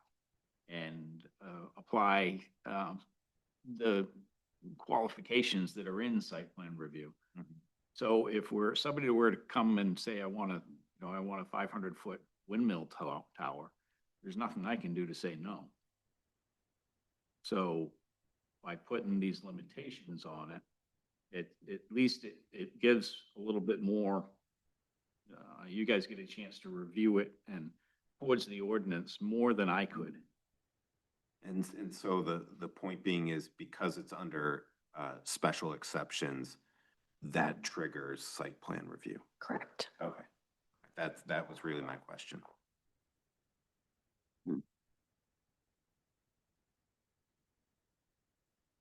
Isabel, I think the structures is plural, but the verb is singular. Your attorney caught that Oh. and has changed the language just slightly while keeping the same policy intent. Yeah. That's why we have lawyers.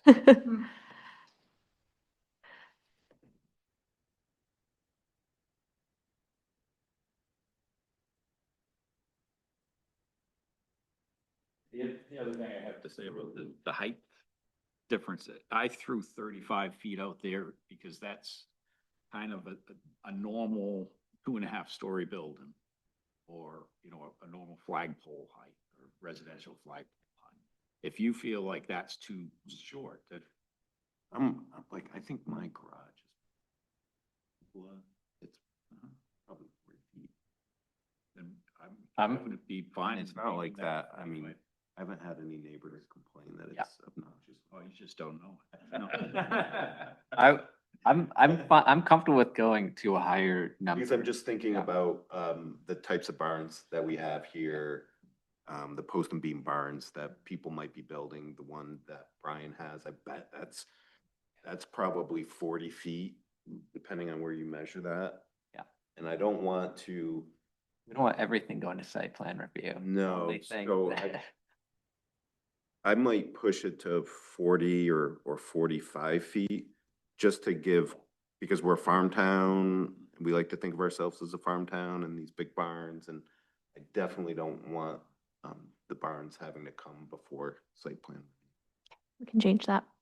Is everybody Fine with 45. 45? Yeah. That just gives a lot of leeway.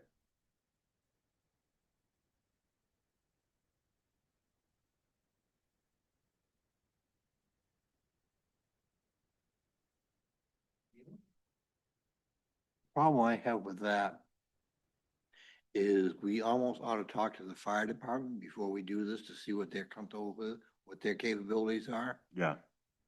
before we go to 45 feet. Well, now So there's nothing. Now though, there's right? nothing. So we're at least putting something in. Yeah, so now there's no restriction, so at least we're putting a restriction in. But that's actually a good point. I'm guessing that the tallest ladder that the fire trucks have on them are 40 feet. I don't know that for sure. I don't know why. That's my tallest ladder. That's standard tallest contractor ladder you can buy. Yeah.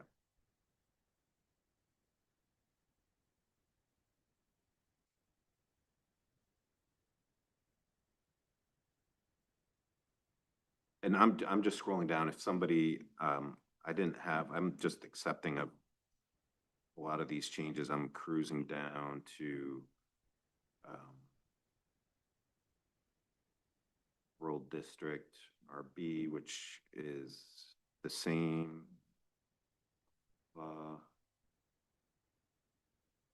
So now I'm looking at section 600, changes we've already talked about for allowable speeds.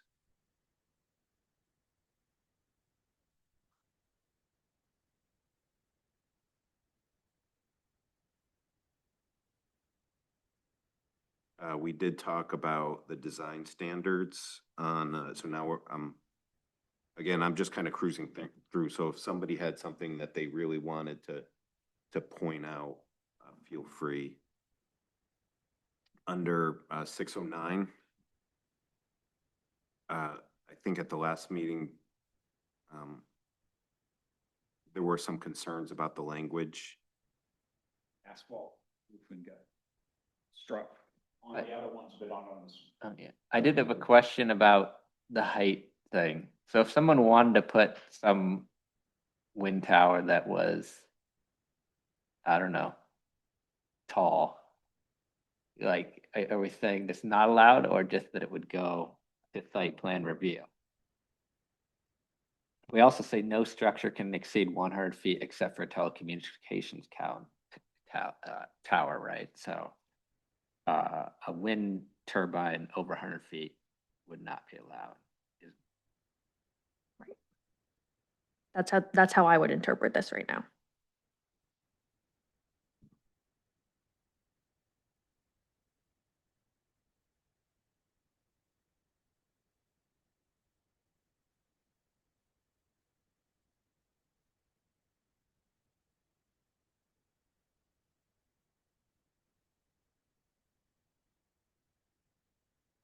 So what, under 609K, we're just striking a bit about the roof? Just the asphalt part? Okay.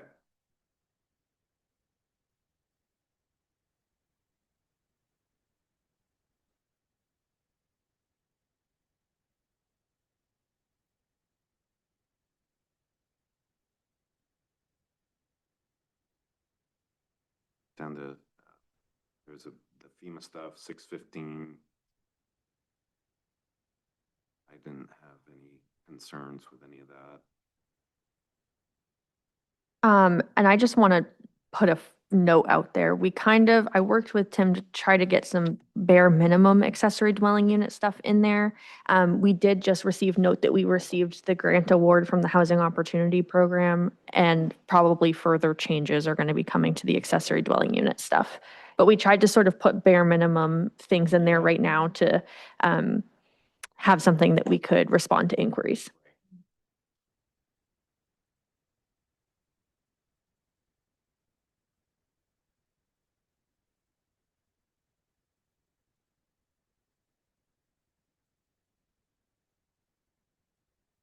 I did talk to Ben today about, where was it? B, 615B.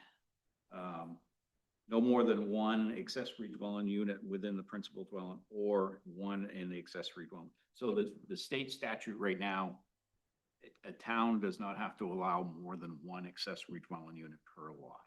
Okay. Oh, So my suggestion would be to change this to that. Yeah. Or rather than and. Yeah, or just say one accessory dwelling unit per lot. Okay. That way you don't have to confuse the in and out. Mhm.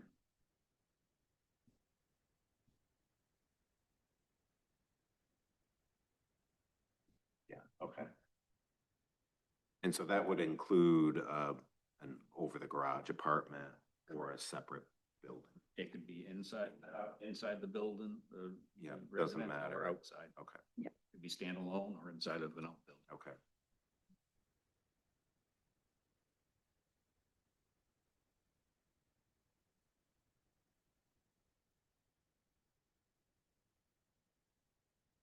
Sam, we don't get the logic behind D on page 17. Accessory dwelling units shall contain a minimum of 190 square feet gross floor area. It shall not exceed 850 square feet. What if someone wanted 1,000 square foot, 1,500 square feet? Why would we limit it? Just the logic behind that number. I can speak to that one. That was one that I added. So that 750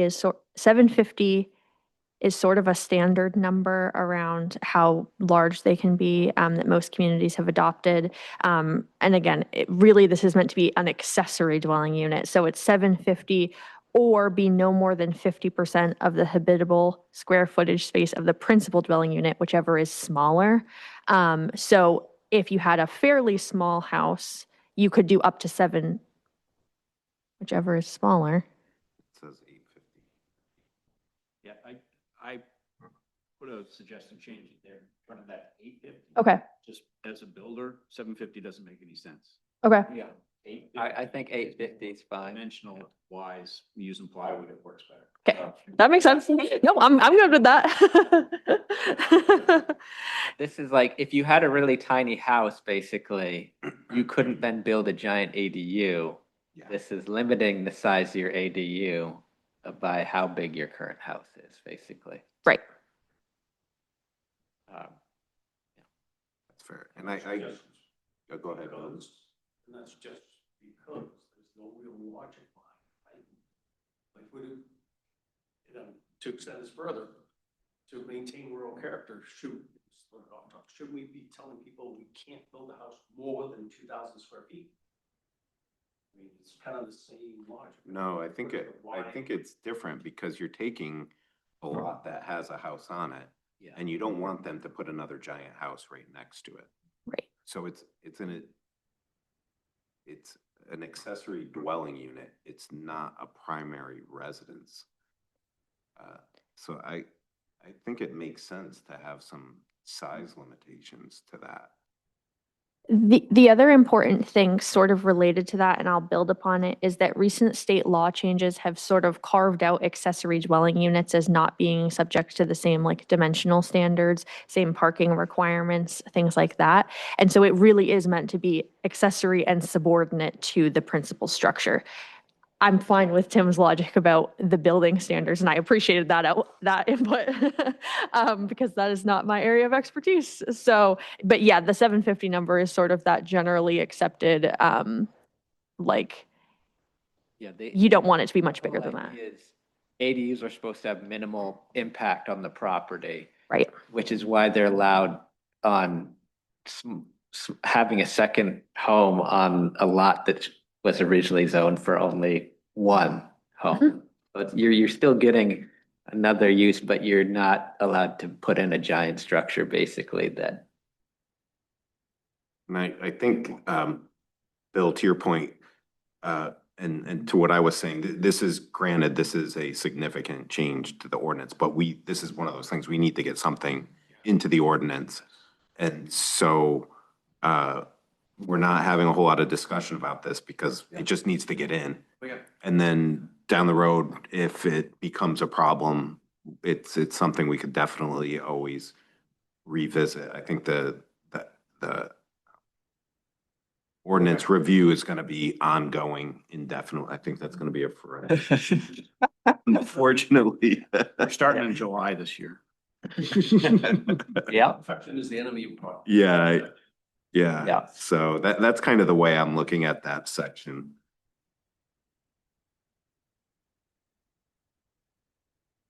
One, I mean, I think the attitude of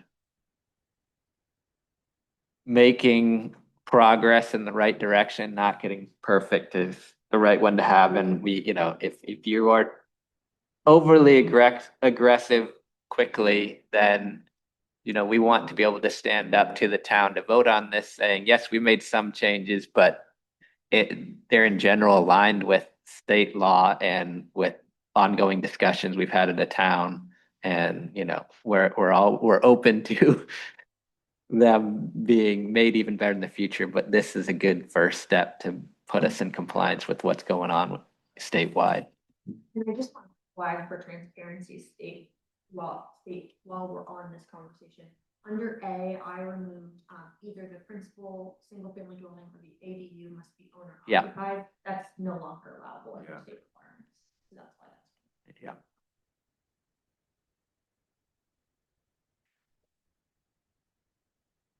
I'm gonna, again, there's a lot of just grammatical adding in the FEMA, so I'm just sliding down to 904, page 24.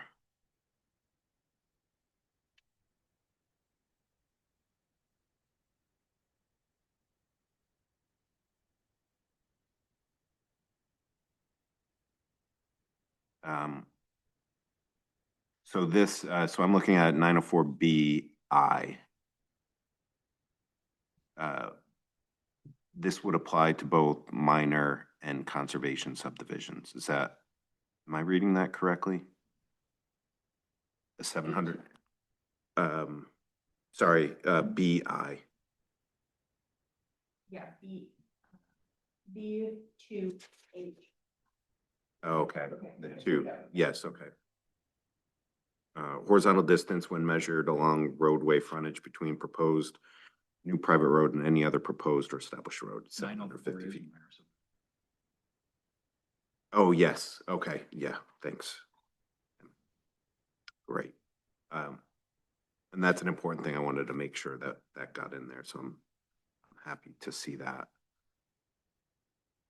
And we added that to both this section and conservation. Right, because the conservation just says new road, but doesn't mention existing roads. So in this that I've typed up to on 23, in order to support I didn't know where that was supposed to be added, so I just kind of put it on top. I was looking at that, Tim. To me, when I read the ordinance, it's already there.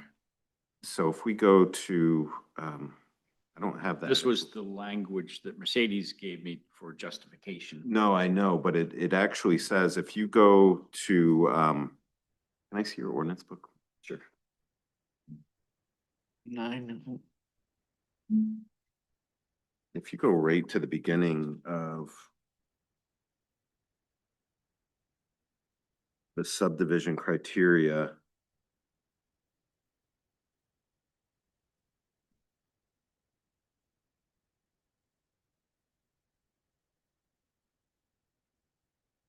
No. The purpose, I think this is what you're getting at, to encourage development that preserves Pownell's rural character, protects natural and culturally important resources. and is Yes. Consistent. with 2025. Yes. Where does it say that? This is 908A 908A. and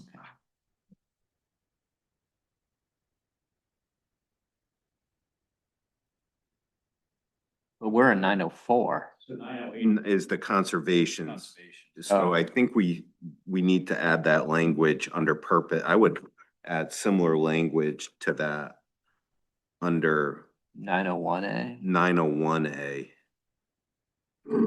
Well, 901A says the purpose of these centers shall be to assure the comfort, convenience, safety, health, and welfare of the people, to protect the environment. Isabel, does that overarching reference to the comprehensive plan, though, allay your fears about the specificity of that road distance, which I think is what brought this all up?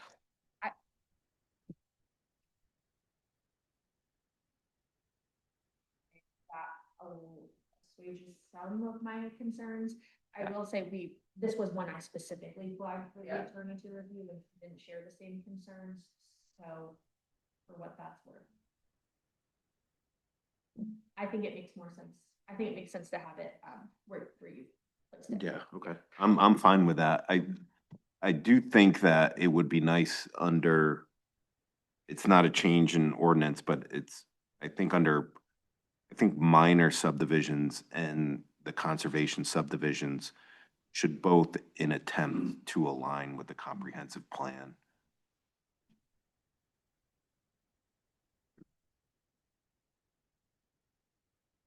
Yeah.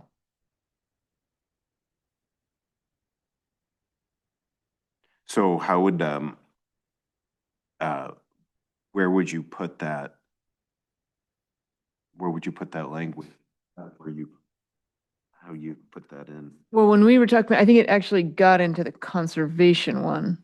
So Tim's got it. I think if you scroll down, it might be in the conservation one, but then it Okay. didn't get into the minor, but we need it to be, I think we do need it to be parallel, Yes, in those two places. yes. So it'd be under the same eye. It's just kind of like an Right, statement right. before. And if we're gonna put it in there, like I said, under purpose, we should really have, we should allude to the comprehensive plan under minor subdivisions as well. So this should go in the purpose. Yeah, I think we should add an A to section 901 and then move all, yes. And yeah, we can work with that. Okay.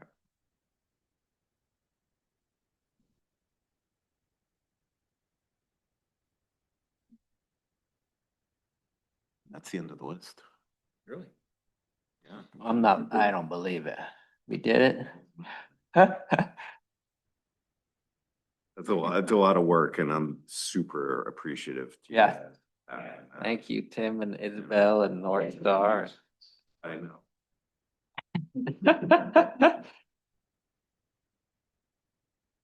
We put our time in too. That's why we heard. Yeah, right. Okay, so,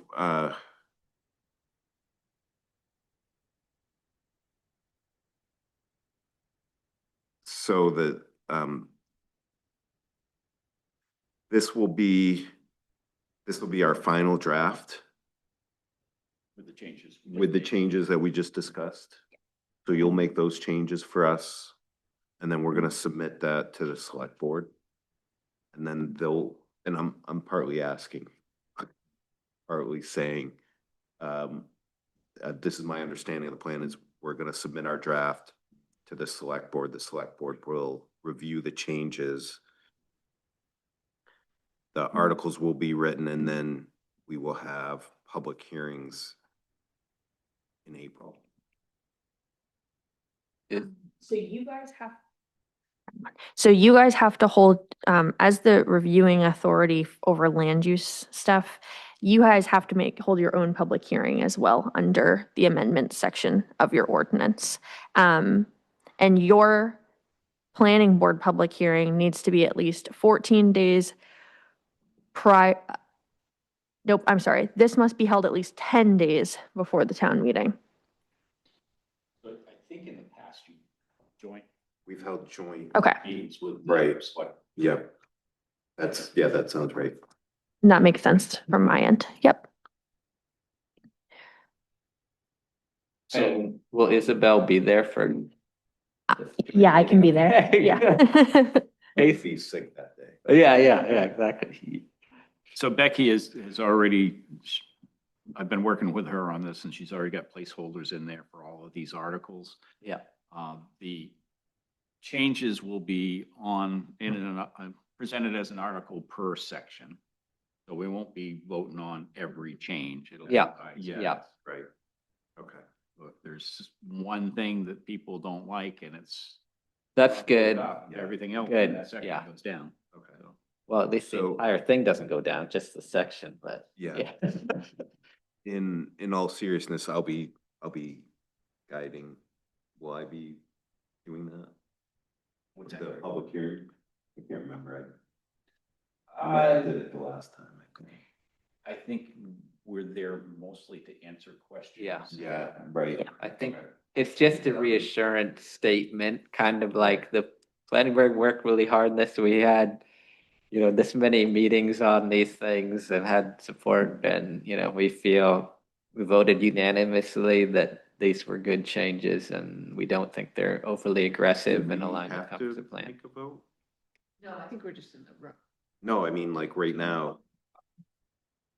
I think, I would say it would be best practice. Yeah. Even if that's just we forward a Yeah. positive recommendation. Yes. Yeah. Okay.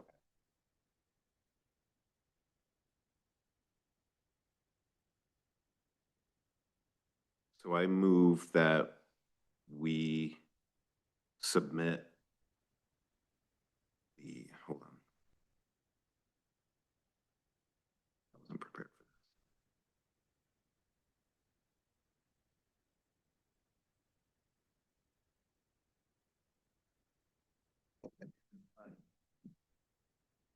I move that we submit the attached changes to the Town of Pownell land use ordinances to the select board for review as amended tonight. All right, second that. All in favor?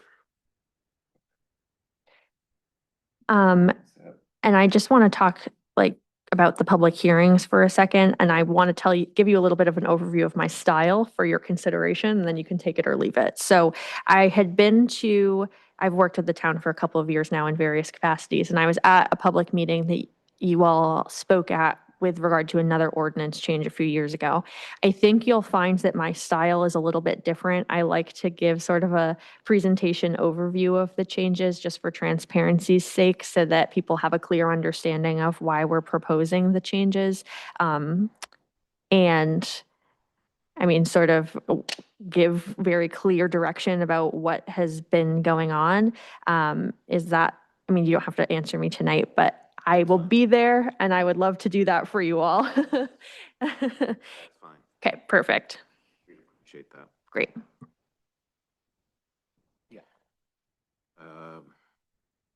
Okay, that's it.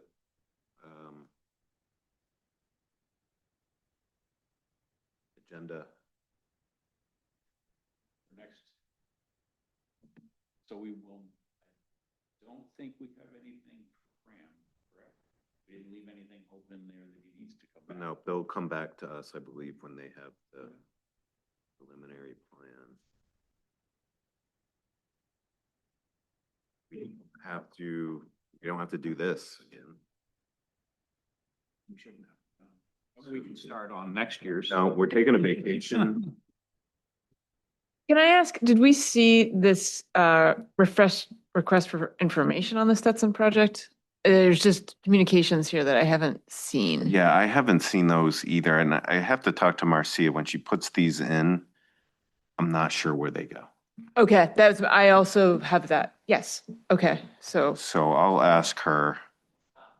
Yeah, I don't see anything.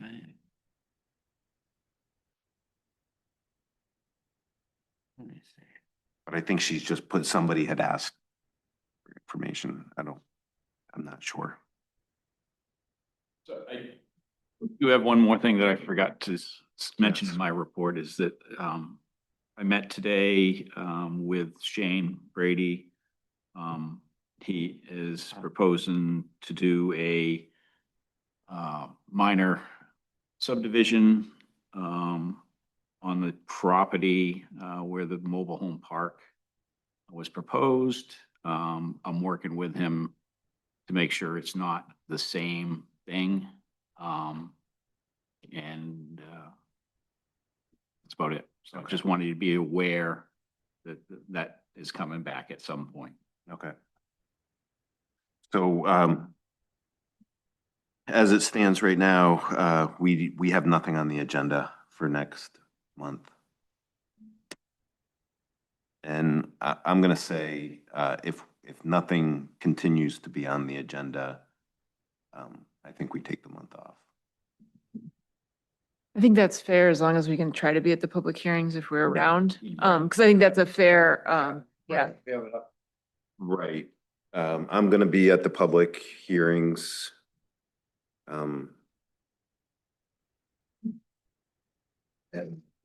I'll try, when are they going to be? So the March 29th date, that's when the select board is gonna be reviewing our changes. Isabella, are you planning on going to that select board meeting? I am going to be there on a variety of matters, so. Oh, okay, so you'll be there? Yep, okay, I'll try and be there. Okay. Right. So, no agenda as of right now. I have I do see an email from Marcia about, that was the Bomser,